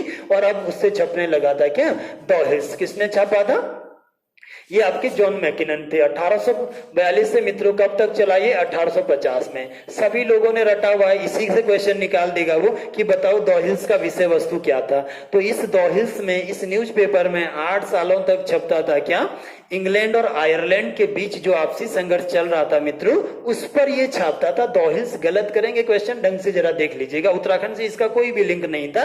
द हिल्स हमेशा इंग्लैंड और आयरलैंड के जो विवाद थे आपस में, उन पर लिखा करता था। 1850 में बंद हो गया। 1860 में द हिल्स को एक बार फिर शुरू किया मित्रों, स्मिथ साहब ने शुरू किया। और 1865 में पूरी तरह जो है प्रतिबंधित कर दिया। बाकी पूरे जो न्यूज़पेपर है आपके लगभग 60 के आसपास मैं आपका एक मैराथन में पूरा करा दूंगा जो पेपर में आते हैं। चलिए आगे बढ़ते हैं। तो इसी जॉन मैकिनन ने मित्रों किसकी स्थापना, ये 1857 की जब क्रांति हुई आपका, इस समय कौन था यहाँ पर, तो जॉन मैकिनन। कौन, जॉन मैकिनन। 1857 की क्रांति के बारे में भी आप जानते ही हैं कि 1857 की क्रांति के रीजन क्या रहे थे। तो आपने मित्रों पढ़ा भी होगा कि इस समय ये जो आपकी अंग्रेज सरकार के द्वारा एनफील्ड राइफलें चलती थी, उन एनफील्ड राइफलों की जगह नई राइफलें लाई जिनको ब्राउन बेस राइफलें कहते थे। और इनमें गाय और सुअर की चर्बी का क्या होता था, प्रयोग होता था। ब्रिटिश सरकार में 80% जो सैनिक होते थे वो भारत से होते थे, और भारत से होंगे तो हिंदू और मुस्लिमों से ही होना है। और इसीलिए मित्रों इन दोनों ही लोगों ने अपोज किया था किसका, उस चर्बी वाले कारतूसों का। और फिर ये शुरू हुआ था कौन सा रिवोल्ट, 1857 की। बाद में पूरे पर चर्चा कर लेंगे मॉडर्न इंडिया पे। फिलहाल आपने क्वेश्चन निकालना है कि 1857 की क्रांति के समय मसूरी नगर पालिका अध्यक्ष कौन था, तो जॉन मैकिनन। अगले प्रश्न पर चलते हैं, नेक्स्ट बात करते हैं इसके बाद। अगला जो प्रश्न है आपका वो है, किस वर्ष देहरादून से गुरु राम राय एजुकेशन मिशन सोसाइटी की स्थापना की गई थी। कौन सा, गुरु राम राय, जिसको SGRR आप कहते हैं मित्रों। तो ये वर्ष 1950 से शुरू किया गया था। कब से, 1950 से ही आपके SGRR के जो ये कॉलेज बनने मित्रों ये शुरू हुआ। नेक्स्ट पर बात करते हैं इसके बाद अगले पर। अगला था वीर शहीद केसरी चंद। वीर शहीद केसरी चंद की जो माता श्री रही है, जो माता रही है मित्रों, इनका नाम क्या था। तो इनकी माता का नाम हमने चर्चा भी करवा दिया था एक दिन पहले भी आपको, कौन थी, तो रायबेली देवी थी। कौन थी, रायबेली देवी। केसरी चंद को आपने जाना था नवंबर 1920 में जन्म। इसके बाद 1941 में आर्मी में मित्रों शामिल। उसके बाद मलाया का युद्ध, फिर आपका जो है इम्फाल के बैटल में अंग्रेजों ने गिरफ्तार किया, क्षमा नहीं मांगा, माफी नहीं मांगा, तो फांसी दे दिया 3 मई 1945 को। उन्हीं की बात करते हैं। नेक्स्ट पर बात करते हैं, निम्न में से असंगत चुने, यानी कि जो गलत है, जो इनमें से असंगत है उन पर बात करें। FRI बिल्डिंग का जो शैली है, बनाने का जो आर्किटेक्चर है या कला है मित्रों, वो कौन सी है, ग्रीक और रोमन। बिल्कुल सही है आपका, ग्रीक और रोमन शैली। FRI बिल्डिंग की बात करेंगे मित्रों तो आप सभी ने पढ़ा था जब मैंने यहाँ के देहरादून जिले के प्रमुख संस्थानों पर बात करवाया था कि FRI जो बिल्डिंग आपका बना मित्रों, ये 1923 से 1929 तक इसका निर्माण कार्य किया गया। 1923 से मित्रों कब, 1929 में। इसका जो आर्किटेक्चर था वो कौन था मित्रों, तो CG ब्लॉमफील्ड ने डिजाइन किया था। किसको, FRI भवन को। और ये CG ब्लॉमफील्ड कहाँ के थे, तो यूरोप के थे। और यूरोप के लोगों ने जितने भी भवन बनाए मित्रों, इनका जो आर्किटेक्चर रहा है वो किस शैली में बनाए हैं, तो ग्रीक और रोमन शैली में बनाए हैं। कौन सी शैली मित्रों, तो ग्रीक और रोमन। सेकंड की बात करेंगे यहां से। अगला जो आपके लिए बना था यहां से, IMA बिल्डिंग की शैली। IMA बिल्डिंग की शैली भी मित्रों क्या होनी चाहिए, तो ग्रीक और रोमन। इस वाले क्वेश्चन में आपके क्या है, दिक्कत है, इसको आप सही कर लेना कि ग्रीक और रोमन शैली। और IMA को बनाया था एडविन लुंटियस तथा RT रसेल के द्वारा, ये भी यूरोपियन थे। महासू देवता मंदिर हनोल की जो शैली मित्रों ये कौन सी है, हूण शैली, या मित्रों वन लाइनर किताबें दे देती है पर्वतीय शैली, या दे देती है नागर शैली। याद रखिएगा इन सभी को। शैली क्या होता है? भवनों को बनाने की एक विशेष कला होती है कि किस तरह के भवन बने हैं, किस तरह से बनाए जाते हैं, वो आर्किटेक्चर होता है, ठीक है ना। तो ये किस शैली में बना है आपका? तो हूण शैली। हनोल के विषय में भी आपने जाना था मित्रों की ये जो हनोल धाम है ये जौनसारियों का क्या है? प्रमुख क्या है? आराध्य देवता है। क्या है मित्रों? तो जौनसारी जनजाति का क्या है? प्रमुख आराध्य देवता है। हनोल जो मंदिर आपने बनाया मित्रों, इसको कब बनाया था? तो इसको आपने देखा कि कहाँ हूण जो राजा है मित्रों वो कौन था? हूणाभाट, इसके द्वारा बनाया गया था। कौन सा मंदिर? तो हनोल मंदिर, ठीक है ना। किस शैली में होगा? तो हूणी ही शैली में होगा, क्योंकि किस राजा ने बनाया? तो हूणों के राजा हूणाभाट ने। और इनका जो मंदिर या भवन बनाने का आर्किटेक्चर है उसी में बना हुआ था। बाकी मैंने इस पर पूरा चर्चा कर लिया था, इस वाले लेक्चर में बता दिया था आपको। अगली बात करते हैं मित्रों, तो बुद्धा टेम्पल जो आपका बना हुआ है, बुद्धा टेम्पल देहरादून के क्लेमेंट टाउन में है और ये जापानी शैली में बना हुआ है, जापानी शैली। और इसका निर्माण 1965 में कोहेन रिनपोहे ने कराया था। किसने कराया था? कोहेन रिनपोहे ने। हमने पढ़ा था इसके विषय में भी। अगला लक्षेश्वर जो मंदिर लाखा मंडल का है आपका, ये किस शैली में बना है? तो नागर शैली में। तो यहाँ जो दिक्कत था वो आपका ब्रिटिश और रोमन शैली IMA के था, जिसको आपने रोमन और क्या करना है? ग्रीक और रोमन शैली करना है। अगला प्रश्न इसके बाद, देहरादून जिले में गोरखा समुदाय के लोगों के द्वारा आयोजित किया जाने वाला प्रमुख मेला है। तो ये मेला मित्रों कौन सा है? हाथालिका मेला। कौन सा मेला? हाथालिका मेला, जो कि आपका कौन सा समुदाय से संबंधित है? तो गोरखा। अगला प्रश्न है, विलियम्स महोदय के अनुसार किस परमार शासक ने देहरादून के चाय वाला, पंडितवाड़ी तथा घाटा वाला गांव को गुरु राम राय को दिया था? मित्रों थोड़ा सा क्वेश्चन में मिस्टेक हो गया है, इसके लिए हम क्षमा चाहते हैं। ये जो क्वेश्चन है आपका, इसमें राइट आंसर आपका क्या होना चाहिए? फतेह शाह होना चाहिए। कौन चाहिए? फतेह शाह, ना कि यहाँ प्रदीप शाह होगा। देखिए अगर गुरु राम राय के विषय में आप देखेंगे, आपको थोड़ा सा भी पता हो गुरु राम राय का, तो गुरु राम राय जो है 1676 में मित्रों कहाँ आए थे? देहरादून आए थे। दिल्ली से जब औरंगजेब के दरबार से वापस लौटेंगे तो कहाँ आएंगे? देहरादून आएंगे। और देहरादून में इस समय गढ़वाल का जो राजा था वो फतेहपति शाह था। प्रदीप शाह जो राजा बनेगा, प्रदीप शाह की अगर बात करेंगे मित्रों आप, तो प्रदीप शाह तो 1717 में राजा बनता है। कब बनता है? 1717। जबकि गुरु राम राय का डेथ 1687 में हो जाता है। तो कहीं भी इन दोनों का आपस में लिंक नहीं है। इसका मतलब किसके समय आया? फतेह शाह। पूछा भी गया क्वेश्चन है। कौन? 1676 में। फिर मित्रों 1687 में इसकी देहरादून में मृत्यु हो गई थी। मैंने आपको बोला था इसने देहरादून में अपना डेरा डाला था, तभी तो देहरा शब्द आगे जाकर बना था। इसी की पत्नी कौन थी मित्रों? तो पंजाब कौर थी। और ये पंजाब कौर जो थी मित्रों, इस पंजाब कौर ने ही यहाँ पर क्या बनाया था मित्रों? इसके उपलक्ष्य में यहाँ पर गुरुद्वारे का निर्माण करा था। ये गुरुद्वारा बनना कब प्रारंभ करवाया था?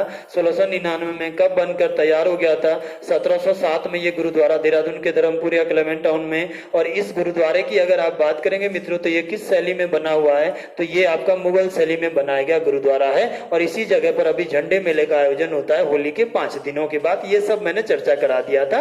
तो यहाँ आंसर क्या होगा? फतेहपति शाह ने इसको 3 या 4 गांव क्या दिए थे? दान स्वरूप दिए थे। चलिए अगला प्रश्न देखते हैं। नेक्स्ट बात कर लेते हैं कि क्या होगा अगला। नेक्स्ट पर बात करेंगे अगला प्रश्न क्या है इसमें देहरादून जिले का।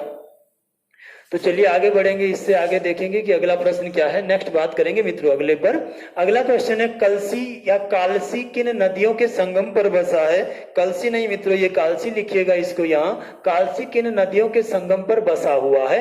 यमुना व टॉन्स, यमुना व अमलावा, या टॉन्स व अमलाव, या सिर्फ यमुना नदी के किनारे, है ना। इस प्रश्न की भी अगर हम बात करेंगे मित्रों, तो इसका जो राइट आंसर है वो क्या है? यमुना व अमलावा नदी के तट पर कौन सा शहर स्थित है? तो कालसी शहर। यहाँ आपको जो कंफ्यूज करेगा मित्रों, ये यमुना और टॉन्स है। थोड़ा सा देख लीजिएगा इसको भी जरा, और अपने क्वेश्चन क्लियर कर लीजिएगा, गलत नहीं करना है। ये यमुना रिवर फ्लो कर रहा है, ठीक है ना, और ये कालसी के आसपास वाला एरिया है। इधर से जो रिवर आ रहा है वो कौन सी नदी है? अमलावा नदी। अमलावा को मित्रों अगर पूछेगा तो यमुना में सबसे तेज फ्लो करके पहुंचने वाली नदी कौन है? अमलावा है। और इस जगह पर ये पूरा जहां संगम बना रही, इसी के आसपास ये जो एरिया है, ये जो क्षेत्र है मित्रों, ये कालसी का क्षेत्र है। किसका क्षेत्र है? कालसी का क्षेत्र, जिसका पौराणिक इतिहास है, अशोक के समय की जानकारी, व्यापारिक नगर है। आधुनिक समय में भी ये जो है यहाँ पर आप बात करेंगे तो कालसी। इससे आगे जाएंगे आप मित्रों तो लगभग 2-3 किलोमीटर आगे जाने के बाद फिर आगे एक टॉन्स नदी आती है, और टॉन्स नदी इसके बाद इधर कालसी इधर डाक पत्थर, इसके बीच में संगम बनाती है किससे, तो यमुना नदी से। तो इस क्वेश्चन का जो राइट आंसर है मित्रों वो आपका सेकंड होना चाहिए। और ये सेकंड आपको क्या कह रहा है कि यह यमुना और अमलावा नदी के तट पर है, ना कि यमुना और टॉन्स। ये बिल्कुल गलत है, इसको ना करें आप। देखिए मैंने डायग्राम से आपको क्लियर करा दिया। अगले प्रश्न पर चलते हैं, इसके बाद अगली बात कर लेते हैं मित्रों। नेक्स्ट जो प्रश्न है, देहरादून जिले के क्रमानुसार किसने किसने निवास किया है। तो सबसे पहले असुर, नाग, यक्ष, किरात, कुणिद, खस। हालांकि इसका कोई भी ऑथेंटिक सोर्स नहीं, मैं पहले ही आपको स्पष्ट करा दूं कि ऐसा कंपलसरी नहीं कि इसी क्रम में ये आए होंगे, कोई ऐसा सोर्स नहीं है। लेकिन फिर भी लगभग उत्तराखंड की 60% जो बुक्स आपके लिए मानती उसमें क्या दिया गया कि सबसे पहले यहाँ असुर रहते थे, फिर नागों की सत्ता आई, यक्ष आए, किरात आए, कुणिद आए और खस आए। चलिए अगले प्रश्न पर चलते हैं। नेक्स्ट बात करते हैं, देहरादून में परमार शासक परदमन शाह तथा गोरखाओं के बीच खुड़बुड़ा का युद्ध कब हुआ था, किस तिथि को हुआ था मित्रों। तो ये जो बैटल हुआ था ये कब हुआ था, 14 मई 1804 को। कब हुआ था, तो 14 मई 1804 को। थोड़ा सा इसके विषय में भी चर्चा कर लेते हैं कि क्या था ये गोरखाओं का एंट्री और कैसे ये गोरखा यहां पहुंचा था। ठीक है, चलिए अब हम देखते हैं मित्रों कि ये जो आपका गोरखाओं की अगर आप बात करेंगे और ये हमारा जो उत्तराखंड वाला क्षेत्र रहा है मित्रों, किस प्रकार से एंट्री होता है इन गोरखाओं का, तो हम जानेंगे मित्रों कि ये जो गोरखा है ये देहरादून में आपके इस उत्तराखंड क्षेत्र में कहां से एंट्री करते हैं, तो नेपाल वाले एरिया से, नेपाल से। देखो 1790 का समय है मित्रों, और ये जो बरेली है, बरेली पश्चिमी रामगंगा नदी के तट पर उत्तर प्रदेश का शहर है। यहां से कुमाऊं के चाणक्य कहलाने वाले हर्षदेव जोशी ने बुलाया किसको, 1790 में। कब के समय मित्रों, ये तो 1790 में। और यहाँ नेपाल में राजा कौन है, तो रण बहादुर है। कौन है मित्रों, तो रण बहादुर। इनको बुलाया कि आप क्या करिए, ये जो कुमाऊं में चंद शासन है मित्रों, ये जो चंद शासन है आपका कुमाऊं में, ये जो चंद शासन है आपका कुमाऊं में, किस डायनेस्टी की सत्ता थी, चंदों की। और गढ़वाल में कौन थे, परमार थे। तो आप क्या करिए, अटैक कर दीजिए नेपाल से, किस डायनेस्टी के ऊपर, चंद राजवंश के। और ये अटैक कब हुआ था, 1790 में। कौन सा युद्ध हुआ था, हवाला बाग का। फटाफट से समझते जाना, हवाला बाग कहाँ है, तो अल्मोड़ा में। जैसे ही महेंद्र चंद को हराएंगे, चंद राजा कौन है मित्रों, यहाँ तो महेंद्र चंद है। वैसे ही फिर गोरखा 1791 में कहाँ अटैक करेगा, गढ़वाल में। परमार राजा कौन है मित्रों इस समय गढ़वाल में, तो परदमन शाह है। कौन है, तो परदमन शाह। कुछ गढ़वाल का पार्ट जीतेंगे गोरखा, तभी चाइना अटैक कर देगा कहां, नेपाल पर। और आधा गढ़वाल जीतने के बाद गोरखा वहां चला जाएगा वापस कहां, अपने देश नेपाल। और आपके साथ 2 संधियां कर लेगा। 1791 में करेगा मित्रों कौन सी संधि, लंगूरगढ़, ये किला होता है पौड़ी और चमोली के बाउंड्री पर। और दूसरी 1792 में करता है कौन सी संधि, श्रीनगर की संधि। कौन सी संधि मित्रों, तो श्रीनगर की संधि। अब श्रीनगर की संधि जो होता है उसमें गोरखा स्पष्ट कहता है, परदमन शाह के साथ बात होती इनका कि लगभग ये जो श्रीनगर है यहाँ पर एक क्या रखी जाएगी, गोरखा रेजिमेंट। क्या रखी जाएगी मित्रों, गोरखा रेजिमेंट। गढ़वाल का राजा हर साल 3000 रुपए किसको टैक्स देगा, गोरखाओं को। और तीसरा, गोरखा कभी भी दोबारा अटैक नहीं करेंगे मित्रों कहां, उत्तराखंड या गढ़वाल क्षेत्र पर। उत्तराखंड नहीं कह सकते आप, गढ़वाल क्षेत्र पर, ठीक है ना। लेकिन आगे हमने देखा मित्रों की परिस्थितियां कुछ ऐसी आ गई और फिर से एक बार अटैक कर दिया, गढ़वाल की संधि का हनन कर दिया, या इस गढ़वाल की संधि का अगेंस्ट बेटा अटैक कर दिया। कहां, किसने, गोरखाओं ने। कहा, गढ़वाल क्षेत्र पर। आगे बढ़ते हैं, थोड़ा सा समझ लेते हैं इस प्रश्न को। आगे अगर बात करेंगे मित्रों तो आपने देखा कि ये जो उत्तराखंड वाला क्षेत्र है, ये जो क्षेत्र है आपका, यहाँ कुमाऊं तो पहले ही गोरखाओं के अधीन आ चुका था। और ये जो गढ़वाल वाला एरिया है, यहाँ कौन राजा है, परदमन शाह। कौन मित्रों राजा है, तो परदमन शाह। और देखेंगे हम कि इस क्षेत्र में सबसे पहले 1795 में क्या होता है, 51वीं 52वीं का एक अकाल पड़ता है, बहुत सूखा पड़ता है मित्रों। 51वीं 52वीं इसलिए कहते हैं कि यदि आप संवत देखेंगे मित्रों, विक्रम संवत, तो ये 57 आगे चलता है। किससे, संवत से, शक संवत से। तो ये अगर आप बात करेंगे 1795 में 17 ऐड करेंगे तो ये 1851 या 52 का समय आ जाता है। किस आधार पर मित्रों, शक संवत के। और तभी इसको 51वीं 52वीं कहते हैं। अब आगे चलेंगे मित्रों तो इसी गढ़वाल के क्षेत्र में श्रीनगर के आसपास 1803 में आज तक का लगभग सबसे तीव्र आप भूकंप कह सकते हैं, 8.9 की तीव्रता सीता का, है ना। और फिर इससे इस गढ़वाल के कितने % लोग मारे गए मित्रों? 75% लोग। जिंदा कितने बचे होंगे? तो 25%। ये बात यहां से किसके पास पहुंच गई? गोरखाओं के। और इसी का फायदा उठाकर गोरखाओं ने एक बार फिर प्लान किया, कहां? गढ़वाल पर अटैक करने का, तथा अपनी ही द्वारा की गई श्रीनगर की संधि का उल्लंघन किया इन्होंने, जिसमें इन्होंने स्वीकार किया था कि हम दोबारा कभी भी गढ़वाल पर अटैक नहीं करेंगे। और फिर मित्रों 1803 में पहला अटैक कर दिया, कहां? बाड़ाहाट। किसका नाम है बाड़ाहाट मित्रों? तो उत्तर काशी का, जिसको आप सौम्य काशी भी कहते हैं। क्या कहते हैं? सौम्य काशी। बाड़ाहाट के बाद चंबा पर, चंबा के बाद श्रीनगर में। श्रीनगर का राजा कौन था? प्रद्युम्न शाह। राजा यहां से भागकर कहां आ गया? हरिद्वार। हरिद्वार के किस क्षेत्रों में मित्रों? तो लंढोरा के क्षेत्रों में। किन क्षेत्रों में? लंढोरा। यहाँ का राजा कौन था? रामदयाल सिंह। कौन था? रामदयाल सिंह। रामदयाल सिंह के घर पर आया। रामदयाल सिंह ने कितने सैनिक इसको दिए? 12,000 सैनिक। और इस प्रकार रामदयाल सिंह और प्रद्युम्न शाह ने लड़ा बेटा गोरखाओं से। कितने तारीख को? 14 मई 1804 को। कौन सा युद्ध? तो खुड़बुड़ा का युद्ध। तो इस प्रश्न का राइट आंसर आपका क्या है? 14 मई 1804 को। इस युद्ध में मारा गया रामदयाल सिंह भी मित्रों, और गढ़वाल का राजा कौन? प्रद्युम्न शाह भी। और देन इस प्रकार से गढ़वाल पर भी किसकी सत्ता आ गई? तो गोरखों की। गढ़वाल में गोरखा कितने साल रहा? डायरेक्ट क्वेश्चन आता है मित्रों, 10.5 साल। कुमाऊं में कितने साल रहा? 25 साल। बाकी आगे चर्चा करेंगे इन टॉपिकों पर। चलिए आगे बढ़ते हैं। यहां से अगला प्रश्न है मित्रों, नेक्स्ट बात करते हैं इसके बाद। ये जो गलोगी जल विद्युत संयंत्र मित्रों आपका, ये किस वर्ष मसूरी में विद्युत बल्ब जलाए गए इससे? तो इसका जो राइट आंसर है आपका वो कब है? मई 1909 ईस्वी में मसूरी में गलोगी संयंत्र से पहला क्या है? विद्युत बल्ब जलाया गया था। अब बात कर लेते हैं मित्रों, थोड़ा सा गलोगी पर भी मैंने आपको समझाया भी था, लेकिन एक बार फिर जानते हैं कि क्या है गलोगी, किस तरह से जो निकालने, यहाँ के MCQ जो भी पूछेगा आपसे उन पर बात कर लेंगे।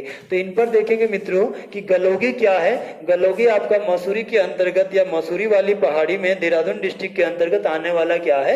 एक स्थान है। कौन सा? गलोगी। ये पूरा मसूरी वाला मध्य हिमालय का माउंटेन है। इस पे कौन सा शहर है? तो पहाड़ों की रानी कौन सा? मसूरी। इसके नीचे मित्रों अगर आप देहरादून की तरफ जाएंगे तो एक वाटरफॉल बहता है, और यहीं पर एक गांव है बट्टा गांव, या इसको आप क्यारकुली गांव कहते हैं मित्रों। इसके बगल में ये वाटरफॉल है। और इस वाटरफॉल पर मित्रों मिस्टर एकमैन थे, इन्होंने 1904 में डिजाइन किया था किसको? गलोगी प्रोजेक्ट को। किसको मित्रों? तो गलोगी प्रोजेक्ट को। जो कि अगर हम इंडिया की बात करेंगे मित्रों, इंडिया में जब भी आप देखेंगे, इंडिया में जो इलेक्ट्रिसिटी बनेगा आपका, या बिजली के छोटे छोटे संयंत्र लगाएंगे अंग्रेज, वो साउदर्न इंडिया में लगाएंगे। कब? 1902 में। 1902 में सबसे पहले मित्रों इन्होंने कर्नाटक में बनाया। कौन सा विद्युत संयंत्र? तो शिव समुद्रम। दक्षिण भारत का 1902 में पहला। उत्तर भारत का मित्रों गलोगी में पहला कब लगाया था? 1907 में। 1909 में इससे क्या जला था? मसूरी में बल्ब। 1912 में देहरादून से को जोड़ा गया था। 1914 में ये बनकर तैयार हुआ।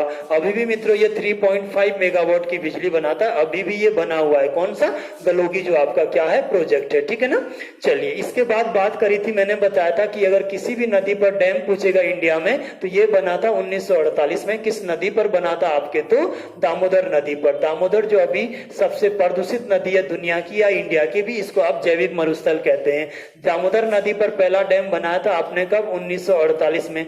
दुनिया का पहला डैम बनाया था आपने किस नदी पर? यूएसए की टेनेसी नदी पर। ये कब बनाया था मित्रों? तो 1934 में। रिपीट क्वेश्चन है जीएस में। चलिए आगे बात करते हैं, अगले प्रश्न पर चलते हैं यहां से। तो 1909 में मसूरी में इससे पहला क्या है?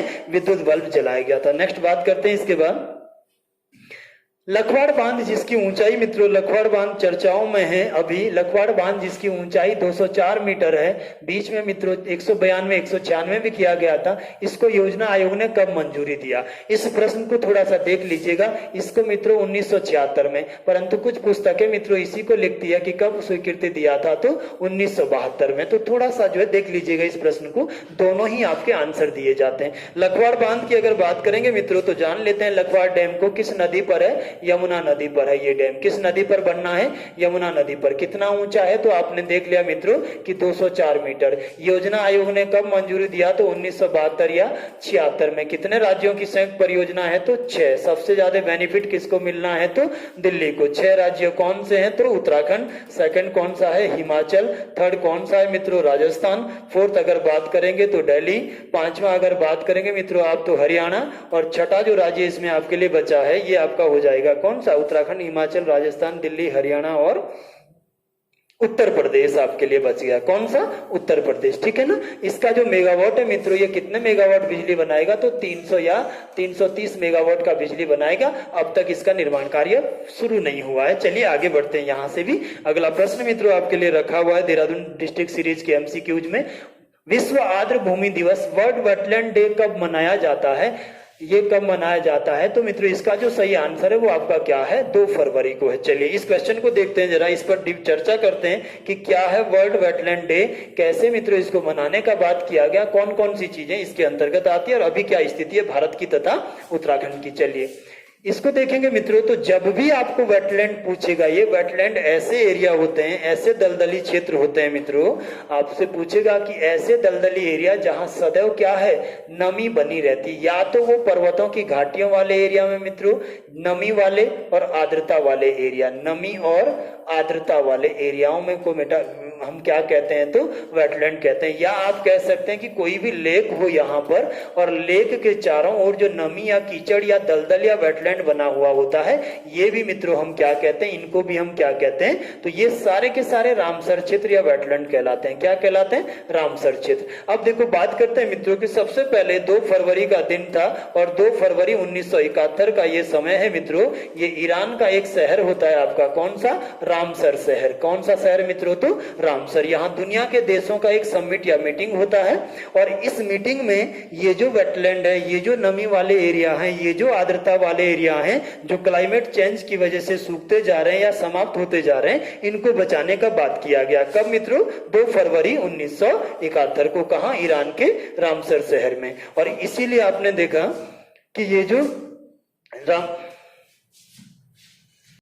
चलिए हम बात कर रहे थे किसके ऊपर मित्रों? World wetland day. World wetland day को यदि आप रामसर क्लियर करते हैं तो ये अपने आप ही तैयार हो जाता है। देखिए मैंने आपसे कहा कि 2 फरवरी का दिन है 1971 का और ईरान का शहर है रामसर। वहां पर दुनिया के देशों का एक समिट हुआ तथा इन क्षेत्रों को बचाने का बात किया गया, जो मैंने आपको बताया नमी आर्द्रता वाले एरिया या आपके लेक के चारों ओर इस तरह के जो वेटलैंड या दलदल होते हैं, और इनको बचाने के लिए समिट हुआ मित्रों 2 फरवरी को। उसी समय से हम 2 फरवरी को हर साल क्या मनाते हैं? तो विश्व आर्द्रता दिवस मनाते हैं। चलिए अब थोड़ा सा मैं अभी के सेंस में आपको बता दूं कि इसमें क्या क्या प्रश्न आपके लिए और बन सकता है, उत्तराखंड में क्या हुआ है इसके साथ, ठीक है। चलिए अब बात करते हैं मित्रों कि रामसर की अगर बात करेंगे ना, तो इंडिया का जो पहला रामसर क्षेत्र है, भारत का जो पहला रामसर क्षेत्र है मित्रों, ये 1981 में भारत के पहले रामसर क्षेत्र बनाए गए थे। 2 बनाए गए मित्रों, छपेगा पेपर में। पहला उड़ीसा की चिल्का झील जो कि 65 किलोमीटर की चौड़ाई के साथ सबसे बड़ी लेक है। सबसे लंबी अगर बात करेगा आपका तो ये कौन सी है? वेम्बनाथ केरल का। दूसरा मित्रों केवलादेव, और ये केवलादेव कहाँ है? तो राजस्थान का। सबसे पहले इंडिया में 1981 में 2 रामसर साइट या वेटलैंड भूमियां बनाया गया था। क्लियर है ना? सीधा पेपर में आना है। इसके बाद बात करेगा वो कि बताइए 5 फरवरी 2022 के अकॉर्डिंग भारत की स्थिति क्या है? कितने रामसर साइट है इंडिया में? तो 49 रामसर साइट है मित्रों। कितने हैं? 49। और 5 फरवरी 2022 को जो घोषित हुआ मित्रों, ये पहला आपका बना क्या? खिजादिया रामसर साइट मित्रों। ये कहां है? गुजरात में। छपना है आपके लिए पेपर में। और सेकंड आपका बना क्या? बखीरा जो रामसर साइट है मित्रों या वेटलैंड एरिया, ये कहां है? उत्तर प्रदेश में। तो अभी कितने हैं? 49। अब चलिए उत्तराखंड की ओर। आपने देखा मित्रों कि 20-21 जुलाई का समय है। कितना? 20-21 जुलाई। और ये 20-21 जुलाई कब का था? 2020 का। और उत्तराखंड का जो ये आसन बैराज था मित्रों, रामपुर मंडी के पास आसन ऊपर से आ रही, शक्ति नहर इधर से आ रहा था। यहां पर ये जो आसन बैराज बना था, इसको आपने 20-21 जुलाई 2020 को मित्रों क्या बनाया? तो रामसर साइट बनाया। और केवल एकमात्र उत्तराखंड में बनने वाली ये क्या है? रामसर साइट है। तो शायद क्लियर हो गया होगा आपको कि क्या है रामसर, क्या है वेटलैंड। और ये सारे प्रश्न जीएस में चल रहे हैं। अभी नेक्स्ट प्रश्न पर चलते हैं, अगली बात कर लेते हैं इसके बाद। अगला जो प्रश्न है वो आपके लिए कह रहा है मित्रों क्या? उत्तराखंड का सबसे छोटा वन्य जीव अभ्यारण्य या विंध्य माउंटेन क्लेव का क्षेत्रफल कितना है? तो इसका जो एरिया है मित्रों ये कितना है? 11 वर्ग किलोमीटर है। कितना है? 11 वर्ग किलोमीटर। इसको भी जानते हैं, जरा इस क्वेश्चन पर भी चर्चा करते हैं मित्रों और समझते हैं कि क्या क्या आपने इन पर जो है बात करना है। तो चलिए इस क्वेश्चन पर आगे बढ़ते हैं, देखते हैं। यहां से हम देखेंगे मित्रों कि जो तीन क्षेत्र होते हैं, तीन शरण स्थलियां होती है। अगर आप जियोग्राफी में देखेंगे मित्रों तो कितने, तीन शरण स्थली होता है। फर्स्ट जो होता है वो बायोस्फीयर रिजर्व होता है मित्रों। पहला क्या होता है, बायोस्फीयर रिजर्व होता है। फर्स्ट जो होता है वो क्या है, बायोस्फीयर रिजर्व है मित्रों। और बायोस्फीयर रिजर्व थोड़ा सा बड़ा जो है प्राकृतिक प्लेस होता है। इसमें हम तीन पार्ट करते हैं, सबसे अंदर कोर है, फिर बफर है और फिर संक्रमण क्षेत्र है। सबसे अंदर के एरिया को क्या कहते हैं, कोर, सेकंड को क्या कहते हैं, बफर, और सबसे बाहर को क्या कहते हैं, संक्रमण क्षेत्र कहते हैं। बायोस्फीयर रिजर्व में हम क्या करते हैं मित्रों, इसके अंतर्गत आने वाली मिट्टियां, इसके अंतर्गत आने वाले जीव, इसके अंतर्गत आने वाली वनस्पतियां, इसके अंतर्गत आने वाले मानवीय अधिवास, इसके अंतर्गत आने वाले पशु पक्षी, इन सब चीजों को कंजर्व करते हैं। और ये सबसे बड़ी प्राकृतिक शरण स्थली होती है जिसको हम कंजर्व करने का या बचाने का प्रयास करते हैं मित्रों। और अगर इंडिया की बात करेगा अभी, तो इंडिया में कितने हैं, 18 बायोस्फीयर रिजर्व। पहला जो बना था वो कौन सा था मित्रों, तो नीलगिरी बना था। कब, 1986 में। आप ध्यान रखिएगा, सबसे बड़ा बायोस्फीयर रिजर्व पूछेगा भारत का तो कच्छ का रण है मित्रों। और ये कच्छ का रण कहाँ है, तो गुजरात के अंतर्गत आएगा। ये सब चीजें आप जानते हैं। तो फर्स्ट क्या होता है, बायोस्फीयर रिजर्व। सेकंड अगर हम बात करेंगे मित्रों, तो सेकंड जो आपकी प्राकृतिक शरण स्थली होता है वो नेशनल पार्क होते हैं। क्या होते हैं, नेशनल पार्क होते हैं। क्या मित्रों, तो नेशनल पार्क। दूसरी प्राकृतिक शरण स्थली की बात करेगा तो ये क्या होते हैं आपके, तो नेशनल पार्क या राष्ट्रीय उद्यान। सेकंड क्या होते हैं मित्रों, राष्ट्रीय उद्यान। देखो राष्ट्रीय उद्यान बनाए जाते हैं, यदि आपसे पूछेगा तो ये पर्टिकुलर ऐसा एरिया होता है, ये इसके अंतर्गत जितने भी जीव समुदाय आते हैं, जितने भी जीव और जंतु पशु पक्षी आते हैं, हम इन सभी को बचाने का प्रयास करते हैं। क्योंकि इनके ऊपर क्या है, ये संकटापन या इन पर खतरा मंडरा रहा होता है। तो ऐसे पशु पक्षियों या जीवों को बचाने के लिए सरकार या भारत सरकार एक प्राकृतिक शरण स्थली बनाती है या कंजर्व करने का एक प्लान करती है, जिसको आप क्या कहते हैं मित्रों, राष्ट्रीय उद्यान। और राष्ट्रीय उद्यान एक ऐसा क्षेत्र होता है मित्रों जिसमें मानवीय क्रियाकलाप पूरी तरह से क्या होता है, प्रतिबंधित होता है। क्या होता है मित्रों, पूरी तरह से प्रतिबंधित होता है ना। अगर भारत की बात करेंगे मित्रों तो भारत का सबसे पहला नेशनल पार्क या एशिया का सबसे पहला नेशनल पार्क आपने बनाया था किसको, कॉर्बेट को, जो कि आपके उत्तराखंड में ही है ना। सबसे बड़ा पूछेगा मित्रों तो ये हेमिस हाई है। और हेमिस हाई इंडिया का सबसे बड़ा नेशनल पार्क है, जिसका एरिया कितना है, तो 4400 वर्ग किलोमीटर है मित्रों। कितना है, 4400 वर्ग किलोमीटर। सबसे छोटा अगर पूछेगा तो ये साउथ बटन है मित्रों। और ये जो अंडमान निकोबार द्वीप समूह निमज्जित द्वीप है, इसके नीचे वाले पोर्शन पर ये साउथ बटन है ना। तो उत्तराखंड में मित्रों कितने हैं, तो 6 हैं। ये चर्चा हमने कर लिया था। इसके बाद तीसरी जो शरण स्थली आती मित्रों, जिससे आपके लिए क्वेश्चन सामने बना हुआ है, और वो क्या है, वन्य जीव विहार होते हैं मित्रों। देखो वन्य जीव विहार का जब भी आपको पूछेगा, आपने जानना है कि होते क्या हैं। तो वन्य जीव विहार एक ऐसी प्राकृतिक शरण स्थली होता है मित्रों, ऐसी प्राकृतिक शरण स्थली जहां पर हम किसी एक जीव, पशु या पक्षी को बचाने की बात करते हैं। किसी एक जीव या पशु या पक्षी को बचाने का बात करते हैं, लेकिन फिर भी इसके अंतर्गत आने वाले समस्त जो जीव है, इन सब को ही कंजर्व किया जाता है। पर बनता किसके लिए, पर्टिकुलर एक जीव के लिए। यहाँ मानवीय क्रियाकलाप कुछ मात्रा में किए जा सकते हैं। कहाँ, वाइल्ड लाइफ सेंचुरी में। उत्तराखंड की बात करेंगे मित्रों, अभी तो कितने वन्य जीव विहार हैं, 7 वन्य जीव विहार हैं, जिनमें जो है सबसे बड़ा जो है मित्रों ये केदारनाथ है। कौन सा है, केदारनाथ। और केदारनाथ की बात करेंगे तो लगभग 972 या 75 के आसपास ये उत्तराखंड का सबसे बड़ा है। सबसे छोटा बिनोग माउंटेन क्लेव है, कितना, 11 वर्ग किलोमीटर मित्रों। कब बना था ये बिनोग माउंटेन क्लेव, तो 1993 में। अब इसमें आप जानिए मित्रों कि बिनोग माउंटेन कौन था, तो ये हिमालयी एक बटेर है, हिमालयन एक तीतर था। और ये बटेर मित्रों आपने देखा कि पहले अंतिम बार कब देखा गया था, 1876 में। उसके बाद ये विलुप्त माना जाता है इन क्षेत्रों से। फिर 1980-90 में मित्रों मसूरी में घूमने आएंगे अंग्रेज, एक यात्री है बिनोग साहब, और उनको ये पक्षी मसूरी के आसपास दिखेगा। एक बार फिर इसको जो है बचाने का प्रयास करेंगे, और तभी आप इसको बिनोग माउंटेन कहते हैं। बिनोग ब्रिटिश यात्री का नाम, माउंटेन क्लेवो पहाड़ी तीतर जो विलुप्त था, एक बार फिर दिखेगा। और ये 11 वर्ग किलोमीटर के साथ सबसे छोटा है। चलिए आगे बात करते हैं अगले प्रश्न पर। नेक्स्ट देखते हैं अगला की प्रश्न आपके लिए क्या कह रहा है, अगले प्रश्न पर चर्चा करते हैं। अगला है मित्रों हाथिनी कुंड, बीसपुरिया गुफा, बालिनी देवी मंदिर, चित्ता हरण मंदिर आदि जो पर्यटक स्थल है देहरादून के किस स्थान पर है, तो चक्राता के आसपास है। पहाड़ों का राजा एक छतरा प्राचीन नाम। आधुनिक चक्राता खोजा 1860 में आपने देखा था, किसने, फॉरेस्ट महोदय ने। अगला जो प्रश्न है मित्रों आपका, वो आपका कौन सा है, देहरादून में स्कीइंग के लिए जो प्रसिद्ध स्थान है वो कौन सा है मित्रों, तो मुंडाली। ये मुंडाली कहाँ है, तो चक्राता के पास ही क्या है, पर्यटक स्थल है मित्रों। यहाँ पर हम जानते हैं मित्रों कि स्कीइंग जो है वो बर्फ के ऊपर होने वाली क्या है, क्रीड़ाएं या खेल है मित्रों, और उसी को आप क्या कहते हैं, तो स्कीइंग कहते हैं, ठीक है ना। अब देखिए मित्रों, स्कीइंग से जरा थोड़ा सा समझ लीजिएगा कि आप देखते हैं कि 3 टाइप के आप जो है विश्व के सबसे बड़े जो गेम है मित्रों वो कौन से हैं, ओलंपिक गेम है। कौन से गेम है, ओलंपिक गेम है मित्रों। और ओलंपिक की अगर बात करेंगे तो एक होता है मित्रों कौन सा, ग्रीष्मकालीन ओलंपिक, जिसको आप कहते हैं कौन सा ओलंपिक, ग्रीष्मकालीन ओलंपिक। दुनिया के सबसे बड़े गेम है मित्रों ये, है ना। अगर बात करेंगे प्राचीन काल में तो एथेंस या ग्रीस शहर से शुरू हुआ था, और एथेंस में इस समय मित्रों जैतून की एक शाखा यहाँ दी जाती थी। जो खिलाड़ी इसमें विजयी होता था, यहाँ के हेरा मंदिर के आसपास जीसस देवता को डेडिकेटेड ये क्या था, गेम था, मनोरंजन का साधन था। फिर एथेंस पर मित्रों अटैक हुआ रोमन साम्राज्य का, और ये जो प्राचीन ओलंपिक है ग्रीष्मकालीन ये बंद हो गया था, ठीक है ना।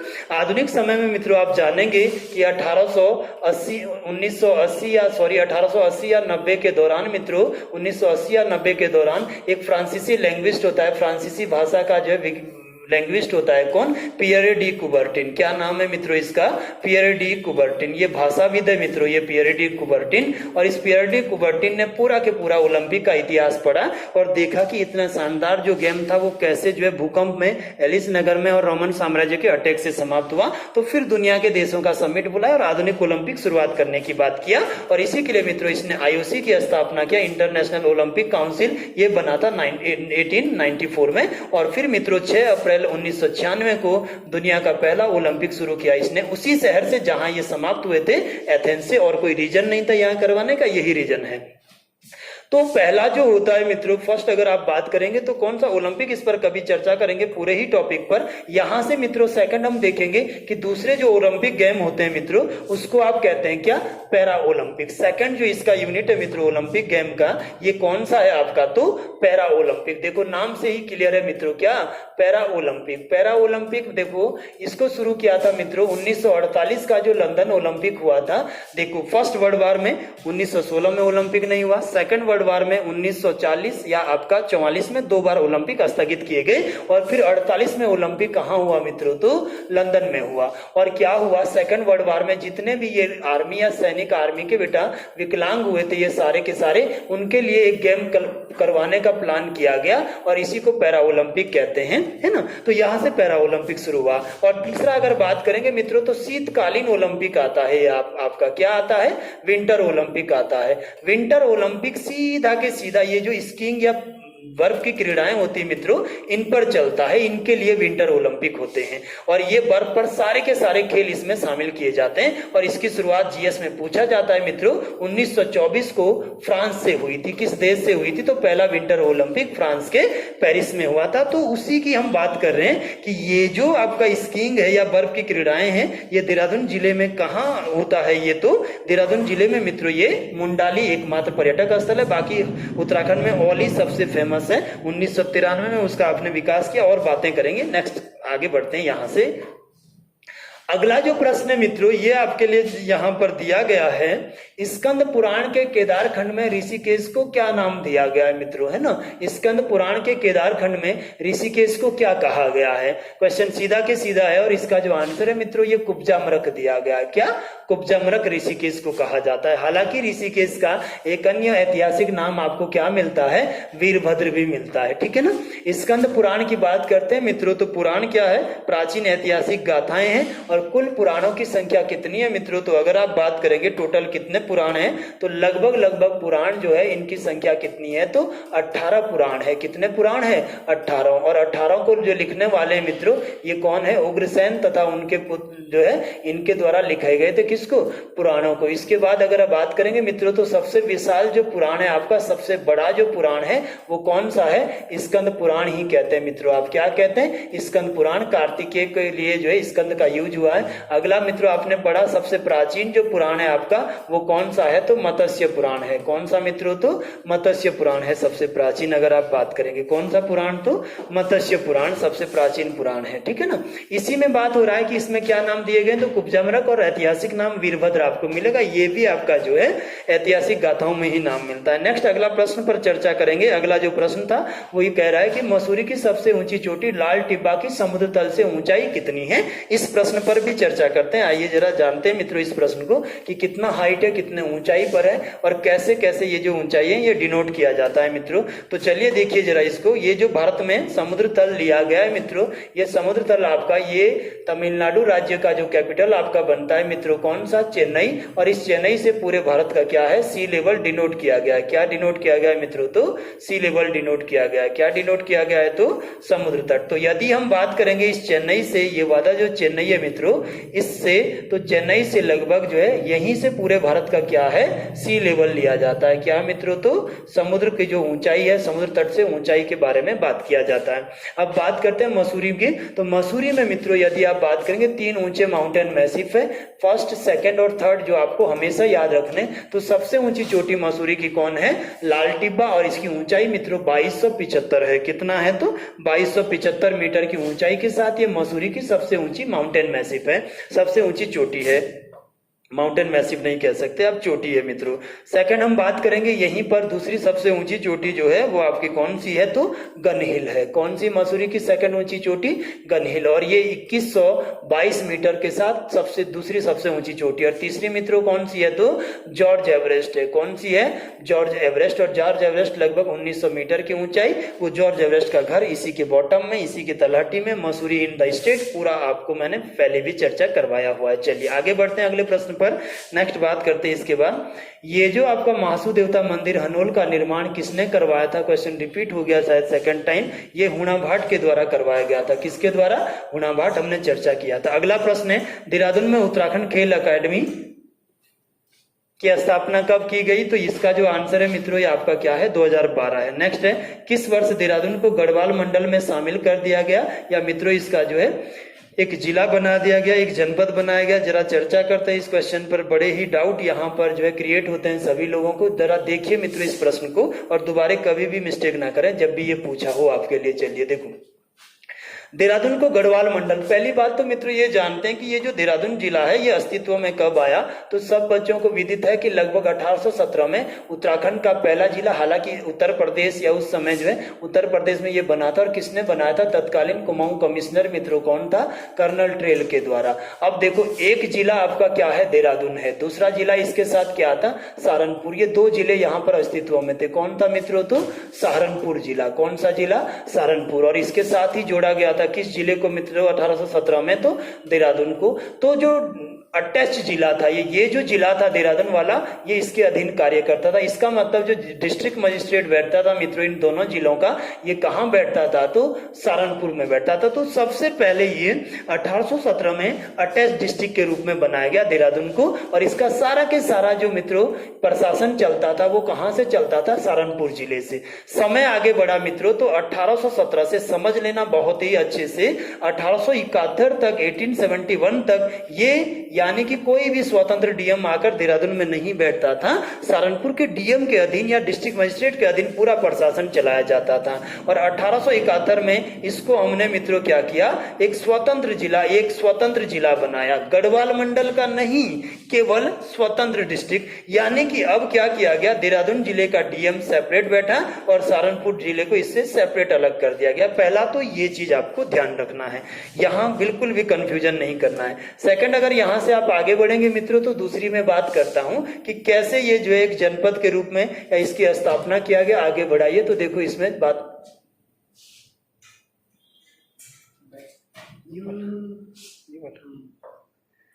ठीक है। चलिए आगे बढ़ते हैं यहां से, तो देखते हैं मित्रों इसके बाद यहां से आगे बात करते हैं हम, यहां से आगे चर्चा करते हैं सेकंड इसके बारे में कि ये जो है किस तरह से आगे यहाँ का हिस्ट्री बढ़ेगा। अब देखो, अगला आपने पढ़ा था मित्रों इसके विषय में, आपने देखना है कि ये कब बना, 1817 में। किसने बनाया, कर्नल ट्रेल में। 1817 से 1826 तक इसको जो है संयुक्त प्रांत के अंतर्गत कह सकते हैं आप, या फर्रुखाबाद कमिश्नरी के अंतर्गत रखते हैं। 1826 में ये कर्नल ट्रेल इसको फिर यहाँ देहरादून से हटाते हैं और देहरादून को इस यहाँ से लेकर जाते हैं और इसको किसमें शामिल करते हैं मित्रों, तो कुमाऊं कमिश्नरी में। किसका पार्ट बनाते हैं, तो कुमाऊं कमिश्नरी का। ये केवल पार्ट की बात हो रही है, डिस्ट्रिक्ट का नहीं। फिर 1826 से लेकर 1829 तक इसको कहाँ रखा जाता है, कुमाऊं कमिश्नरी में, ठीक है ना, देहरादून को। फिर यहाँ से हटाया जाता है 1829 में मित्रों, और फिर देहरादून को कहाँ रखा जाता है, मेरठ मंडल में। किस मंडल में मित्रों, तो मेरठ मंडल में। फिर अगला समय आता है कितना जून का, 4 जून 1975 की ये बात है मित्रों। इसको गढ़वाल मंडल का आप ये क्या बना देते हैं, स्वतंत्र जिला। तो दोनों चीजों को स्पष्ट कर लीजिएगा, बिल्कुल भी क्वेश्चन पेपर में आपने क्वेश्चन गलत नहीं करना है। चलिए अब यहां पर आ जाइए, देखते हैं क्या था इसका। तो मित्रों हमने पढ़ा क्वेश्चन में, हमने जाना देखा यहां पर कि किस वर्ष देहरादून को गढ़वाल मंडल में शामिल कर एक जनपद बना दिया गया था। इसका सीधा सा आपका जो आंसर रहेगा मित्रों ये क्या है, 1975। और 1975 का भी कौन सा दिन था, तो 4 जून 1975 को। चलिए अगले प्रश्न पर चलते हैं, आगे बात करते हैं मित्रों। नेक्स्ट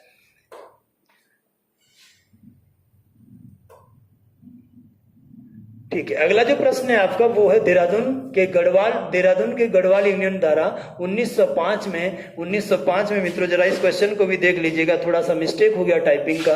1905 में देहरादून में पंडित गिरिजादत्त नैथानी नहीं है मित्रों, इसने तो गढ़वाल समाचार पत्र छापा था आपके लिए। कब, 1902 में लैंसडाउन से छापा था ये, ठीक है ना, 1902 में छापा। फिर 1904 में बंद हुआ था वो, 1912 में फिर दुगड्डा में प्रेस बनाई, एक बार फिर रिलीज किया, और इस तरह से गढ़वाल समाचार उत्तराखंड या गढ़वाल में हिंदी भाषा का पहला समाचार बना। ये गढ़वाली जो था मित्रों, ये गढ़वाल का गढ़वाली भाषा में छपने वाला पहला समाचार पत्र था। तो यहाँ गिरिजादत्त नैथानी ना देखे मित्रों, आप यहाँ पर लिखेंगे विश्वंभर दत्त चंदोला। किसने छापा था, तो विश्वंभर दत्त चंदोला। ये पौड़ी गढ़वाल के हैं मित्रों, विश्वंभर दत्त चंदोला, और इनको आप उत्तराखंड में पत्रकारिता का क्या, विश्व पितामह भी कहते हैं, ठीक है ना। इन्होंने मित्रों 1905 में देहरादून से इनके संपादकत्व में कौन सी मासिक पत्रिका शुरू हुई थी, तो इसका नाम क्या था, गढ़वाली, ठीक है ना, गढ़वाली आया था। चलिए थोड़ा सा इसको भी जान लेते हैं, इस पर भी बात कर लेते हैं मित्रों कि अगर आप उत्तराखंड में पत्रकारिता का इतिहास देखेंगे तो ये 1842 में मसूरी से छपने वाले द हिल्स से शुरू हो जाता है। 1845 में मैफिसलाइट एक और न्यूज़पेपर आता है ना। 1868 में समय विनोद पहली बार उर्दू और हिंदी में छपने वाला, कुमाऊं से छपने वाला नैनीताल से पहला समाचार पत्र आता है। 1872-71 में अल्मोड़ा अखबार आप देखते हैं, ये पत्रकारिता के पहले चरण में आप पढ़ते हैं। अल्मोड़ा अखबार डिबेटिंग क्लब की योजना को आगे बढ़ाने के लिए बनता है। 1870 में डिबेटिंग क्लब, 71 में अल्मोड़ा अखबार। चर्चा करेंगे ये जो टॉपिक आएगा आप। अब आप बात करेंगे सेकंड चरण में मित्रों, तो सबसे पहले 1901 में टिहरी रियासत का एक समाचार पत्र रिलीज होता है जिसको टिहरी रियासत के नाम से जानते हैं, और ये कीर्ति शाह द्वारा छापा जाता है। किसके द्वारा, कीर्ति शाह के द्वारा। यहाँ पर प्रिंटिंग प्रेस की भी स्थापना होती टिहरी में। इसके बाद मित्रों 1902 में हम बात करेंगे कि उत्तराखंड का पहला समाचार, गढ़वाल क्षेत्र का पहला समाचार पत्र, ये गढ़वाल समाचार पत्र आता है। और ये गढ़वाल मित्रों छापा जाता है किसके द्वारा, पंडित गिरिजादत्त नैथानी। याद रखिएगा इस प्रश्न को, किसके द्वारा मित्रों, पंडित गिरिजादत्त नैथानी के। सीधा सा प्रश्न बनेगा कि इसका लैंग्वेज बताइएगा क्या था, तो हिंदी भाषा में छपने वाला गढ़वाल क्षेत्र का पहला समाचार पत्र। फिर पूछेगा मित्रों कहां से छपता था, तो ये लैंसडाउन की प्रेस से छपता था। कहां से मित्रों, तो लैंसडाउन, जिसका प्राचीन नाम कालो डांडा था, जहां आपने 1887 में गढ़वाल राइफल की स्थापना की थी कर्नल मनमैरिंग ने। इसके बाद मित्रों हम देखेंगे कि 1902 से लेकर ये न्यूज़पेपर चलेगा। 1904 में धन के अभाव के कारण मित्रों गिरिजादत्त नैथानी इसको बंद कर देंगे। देन एक बार फिर से आगे बढ़ेगा इतिहास। 1912 में एक बार फिर ये न्यूज़पेपर शुरू हो जाएगा। अब ये लैंसडाउन से नहीं छपेगा, दुगड्डा से छपेगा। कहां से, दुगड्डा से। प्राचीन नाम क्या था, नाथोपुर। किसने बसाया था, पंडित धनीराम मिश्र ने, अपने दादा हरिराम मिश्र की स्मृति में, और चर्चा करेंगे। फिर मित्रों इस तरह से इसका इतिहास आता है, किसका, गढ़वाल समाचार पत्र का। देन आगे जो समाचार पत्र छपा वो 1905 में छपा मित्रों, कौन सा, गढ़वाली समाचार पत्र। और ये गढ़वाली भाषा में छपने वाला पहला समाचार पत्र था। किसने छापा, विश्वंभर दत्त चंदोला के द्वारा। गिरिजादत्त नैथानी को यहां ध्यान नहीं रखिएगा, ठीक है ना। क्या लैंग्वेज था मित्रों इसका, तो ये भी छपता था आपके किस भाषा में, गढ़वाली और हिंदी दोनों ही लैंग्वेज रहता था।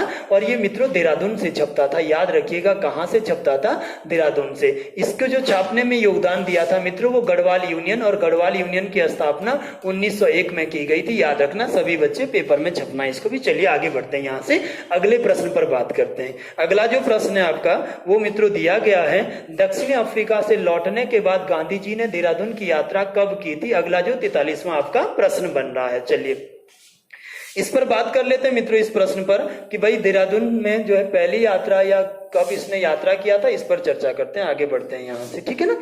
चलो देखिए इसका जो राइट आंसर है दक्षिणी अफ्रीका से लौटने के बाद तो 1916 या 15 में ही गांधी जी यहाँ पहुंच गए थे मित्रों। ये अलग अलग किताबों में थोड़ा सा डाउट है, इसमें अलग अलग दिया रहता है, तो कब 1916 ही मान लीजिए, है ना।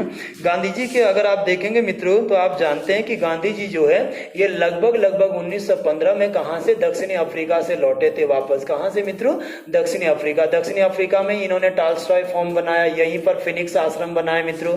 दक्षिणी अफ्रीका में इन्होंने नटाल कांग्रेस की स्थापना किया। फिर जब ये 9 जनवरी 1915 को यहाँ वापस आते हैं तो इसी दिन को हम प्रवासी भारतीय दिवस के रूप में मनाते हैं मित्रों। आज भी आप 9 जनवरी को हर साल इसके लिए जो है प्रवासी भारतीय दिवस मनाते हैं। जैसे ही मित्रों ये आएंगे, ये जो साबरमती नदी है जो कभी सबसे दूषित नदी, प्रदूषित नदी होती थी, इसके तट पर इन्होंने 1916 में मित्रों वो साबरमती आश्रम बनाया। बार बार जीएस के पेपर में आता है ना। तो ये सब बातें इसी समय 1917 में मित्रों बिहार में 3 काठिया प्रथा चल रहा था। अर्थात मित्रों अगर आपका कोई पूरा खेत है, ये 100% मानिए, तो इसके 1/3 पर आपको नील की खेती करनी थी। ऐसा अंग्रेज जबरन करवाते थे, इसी को 3 काठिया कहते हैं। और इसी के लिए इन्होंने भारत में पहला जो सत्याग्रह चलाया था 1917 में, वो कौन था, चंपारण सत्याग्रह था, है ना। इस पर चर्चा करेंगे आगे, गांधी युग मॉडर्न इंडिया में, फिलहाल इतना जानिए आप। तो ये पहली यात्रा देहरादून की मित्रों कब करते हैं, तो 1916 में। कब, 1916 में। हालांकि इनकी कुमाऊं यात्रा जो 1929 की है मित्रों, वो सबसे ज्यादा प्रसिद्ध है। बहुत सारी चीजें आप वहां जानेंगे कौन कौन सी चीजें किया था। नेक्स्ट प्रश्न पर चलते हैं, अगले पर बात करते हैं। अगला जो प्रश्न है मित्रों आपका वो ये है, ऋषिकेश में निर्मित स्वर्ग आश्रम के संस्थापक को काली कमली वाला संत भी कहते हैं, ये किसने बनाया था, तो इसका सही आंसर है मित्रों क्या, स्वामी विशुद्धानंद के द्वारा बनाया गया था। फैक्चुअल क्वेश्चन है, हिस्टोरिकल बैकग्राउंड कुछ उतना आपको जरूरत नहीं है यहाँ पर। 45 क्वेश्चन पर चलते हैं मित्रों। निम्न में से कौन सा मेल सही नहीं है और इसको समझते हैं। ढालीपुर योजना 1965 में शक्ति नहर और यहीं पर 51 मेगावाट की है ये ना, यानी कि ढालीपुर परियोजना जो है वो 1965 में। यहां मैं स्पष्ट करा दूं मित्रों, या तो 1965 है या 1974 से 76 इसको दिया हुआ है, देख लीजिएगा जो भी आपका राइट यहां करता है। किस नहर पर बनी है, शक्ति नहर पर। कितने मेगावाट का है, तो 51 मेगावाट का है। बिल्कुल इजी क्वेश्चन है। अगला जो क्वेश्चन है आपका वो छिब्रो जो परियोजना है मित्रों, ये 1976 से 78 तक टॉन्स नदी पर बनी और ये मित्रों 120 नहीं, इसकी 220 मेगावाट या कुछ किताबें 240 मेगावाट कह देती है। ये रॉन्ग था आपका, इसको सही करना है। किसाऊ डैम मित्रों 2015 में, हालांकि ये कुछ नहीं, अब तक भी काम नहीं हुआ। तो किस नदी पर बनना है, टॉन्स नदी पर। कितने मेगावाट, 600 या 660। कितनी ऊंचाई के साथ बनेगा मित्रों, ये तो 236 मीटर की ऊंचाई होना है और टिहरी के बाद सेकंड हाईएस्ट होना है यदि बनेगा पंचेश्वर से पहले तो। और गजेंद्र दत्त नैथानी सूर्यधार जलाशय, ये 5 नवंबर 2020 को मित्रों इसको बनाने का जो है वो दिया त्रिवेंद्र सिंह रावत ने। सोंग नदी पर 77 क्यूबिक मीटर, बहुत छोटा सा डैम है। मूल तो मित्रों ये सिंचाई की सुविधाओं को पूरा करने के लिए इसकी बात किया गया। चलिए अगले प्रश्न पर, अगला यहां से आगे बढ़ते हैं, नेक्स्ट बात करते हैं। अगला है मित्रों, जॉन फॉरेस्ट ने आधुनिक चक्राता की स्थापना या कब इसकी खोज की थी, तो 1860 में। मैंने आपको क्लियर करा ही दिया है, याद रखिएगा इसको, है ना। 1860 में खोज, 1866 में छावनी के रूप में इसका चयन, 1869 में फाइनली वो जो छावनी बनकर तैयार हो जाएगा, वो जो सैन्य छावनी है, और कर्नल ह्यूम के द्वारा वो स्थापित होगा। अगला मित्रों क्वेश्चन है, वाडिया भूविज्ञान संस्थान देहरादून, दिल्ली से देहरादून स्थापित हुआ, तो अभी अभी आपको मैंने पूरा डिबेट करा दिया था। कब, अप्रैल 1976 में। कब मित्रों, तो 1976 में, ठीक है ना। अगली बात करते हैं, अप्रैल 1976 में। नेक्स्ट बात करते हैं, 48वां प्रश्न आपका है, निम्न में से गलत मेल कौन सा है। पहला, IFS का जो ध्येय वाक्य है ना, इंडियन फॉरेस्ट जो सर्विस है आपका, ये है अरण्यते पृथ्वी स्यो नमस्तु। सेकंड आपका पूछेगा, IAS का ध्येय वाक्य मसूरी में जो आपका लवासना या LBS आप कहते हैं मित्रों, योग कर्मस्य कौशलम, है ना। अगला आपके लिए बनता है इसमें LBS लवासना का उद्घाटन घोष, IAS का वाक्य ये है शीलम परम भूषणम, दोनों ही जो है IAS के लिए दिए गए हैं। IMA का उद्घोष वाक्य वीरता और बुद्धि, और इसका जो आंसर है मित्रों, उपरोक्त सभी जो लाइनें हैं, टैगलाइन दिया गया है, वो सारी के सारी क्या है, एक्यूरेट है। हर किसी का जो ध्येय या मोटो दिया गया है इसमें, ठीक है ना। आगे चलते हैं, इसके बाद नेक्स्ट बात कर लेते हैं। शीतकालीन रेखा विंटर लाइन एक विशेष कोण सूर्य के कारण बनने वाली है जो कहाँ दिखाई देती है? मसूरी में। तो किसकी वजह से बनती है? अपवर्तन या रिफ्रैक्शन की वजह से बनती है मित्रों, ये है ना, हमने आपको बताया था। चलो इस पर थोड़ी सी चर्चा कर लेते हैं। ये जो मित्रों शाम को आप मध्य हिमालय में बैठे हैं, मसूरी की वादियों में बैठे हैं, आप शाम को इस तरह से मसूरी में आप बैठे हुए हैं, मध्य हिमालय में, ये मसूरी शहर है और यहाँ आप बैठे हुए हैं कहाँ पर? मसूरी में। सामने पूरा के पूरा बीच में जो बेल्ट है वो दून का एरिया है और दून का डेफिनेशन ही है कि मध्य हिमालय और शिवालिक हिमालय के बीच में जो प्लेन एरिया है उन्हीं को आप क्या कहते हैं? दून कहते हैं। तो ये कौन सा दून है? देहरादून। तथा इस तरफ को एक और दून है पचवा दून, ये मसूरी से आपको दिखाई देंगे। और सामने कौन सी माउंटेन दिखाई देगी? शिवालिक के माउंटेन। इस शिवालिक के माउंटेन के ऊपर मित्रों शीतकाल में क्या होता है कि जब बहुत ज्यादा ठंड होता है, कोहरा वगैरह जब बनता है, तो ये जो बूंदे हैं आपका किसकी? पानी की बूंदें डस्ट के साथ जैसे ही सूर्य मित्रों शाम को छिप रहा होता है, इस सूर्य का जो प्रकाश है वो इन कणों के ऊपर पड़ता है ऐसे, और फिर आपको ये दिखाई देता है क्या? Winter line. कहाँ? चलिए शुरू करते हैं आगे। ये कहाँ दिखाई देती है? तो मसूरी में। तो अगर बात करेगा मित्रों की भारत में केवल और केवल ये घटना कहाँ दिखाई देती है? तो मसूरी में नहीं, मसूरी से दिखाई देती है। और कहाँ दिखाई देती है? शिवालिक पर्वत के ऊपर दिखाई देती है ना, क्लियर कर लीजिएगा इसको। और दुनिया का कौन सा देश है जहां ये बनती है? तो स्विट्जरलैंड। कौन सा देश मित्रों? तो स्विट्जरलैंड। जहां सर्दियों में कौन सी घटना दिखाई देती है? तो विंटर लाइन की घटना। विंटर लाइन क्या है? तो प्रकाश का स्कैटरिंग है डस्ट के पार्टिकल तथा ये जो ओंस की बूंदें उसके साथ। चलिए, और किसकी वजह से दिखाई देता है? तो अपवर्तन के कारण दिखाई देता है। आप देख रहे हैं यहाँ पर रिफ्रैक्शन जिसको कहा जाता है। ठीक है, अगला प्रश्न बात कर लेते हैं मित्रों। नेक्स्ट प्रश्न पर चर्चा कर लेते हैं देहरादून जिले के, कि देहरादून का अक्षांशीय और देशांतरीय विस्तार कितना है?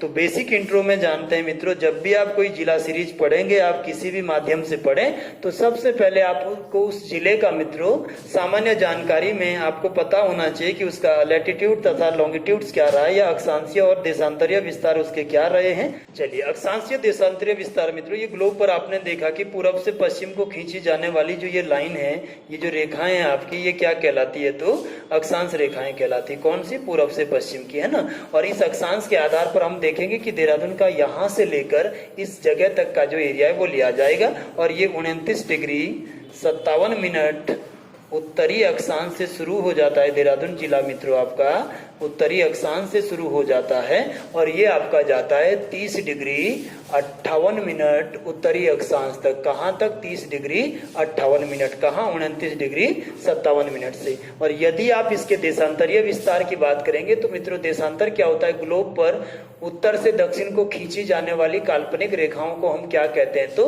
देशांतर कहते हैं। और इस आधार पर देहरादून का हम देखेंगे मित्रों, यहाँ से लेकर और ये वाला आप क्षेत्र लेंगे तो उत्तराखंड का सबसे पश्चिमी जिला भी है देहरादून मित्रों, आप जानते हैं। तो जो उत्तराखंड का आपका देशांतरीय विस्तार होगा 77 डिग्री 34 मिनट से लेकर, पूर्वी देशांतर लिखते हैं इसके लिए, यहाँ से लेकर आप जाएंगे तो ये 78 डिग्री 78 डिग्री 20 मिनट पूर्वी देशांतर के बीच आपको क्या मिलेगा? देहरादून जिला मिलेगा, है ना। और यहाँ पर हम देखेंगे मित्रों तो 77 डिग्री 34 मिनट से लेकर 78 डिग्री 20 मिनट तथा 2957 से लेकर 30 डिग्री 58 मिनट। तो इस प्रश्न का जो सही आंसर आपका होना चाहिए वो आपका मित्रों क्या है?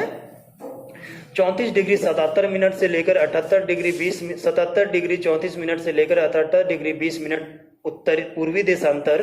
क्या लिख रखा है? इसका सी आपके लिए बनेगा मित्रों क्या? ये आपका है इसमें क्या 29 डिग्री 57 मिनट से लेकर 30 डिग्री 58 मिनट उत्तरी अक्षांश और 77 34 से लेकर 78 20 पूर्वी देशांतर के बीच। चलिए, ये वाला नहीं है मित्रों, इसका राइट क्या होगा? तो सी आपके लिए रहेगा, ठीक है ना। चलिए, तो इस प्रकार पहला जो एमसीक्यूज रहा आपका देहरादून जिले का वो मैंने पूरा करा दिया है। आप जरूर लिखें कमेंट बॉक्स में मित्रों कि आपको ये जो हमारा सीरीज है हर जिले को समाप्त करने के बाद उसका एमसीक्यूज तथा उत्तराखंड के भी हम आपको एमसीक्यूज देंगे यदि आपको ये सीरीज अच्छा लगता है, तथा जीएस व करंट के भी हम आपको क्या देंगे? एमसीक्यूज देंगे। और इसका जो दूसरा पार्ट है, इसका जो सेकंड पार्ट है वो हम नेक्स्ट वीडियो में आपके लिए लेकर आएंगे। अभी ये पूरा कंप्लीट नहीं हुआ है। तो चलिए, तब तक के लिए धन्यवाद। फिर मिलते हैं आगे अगले क्लास में नेक्स्ट।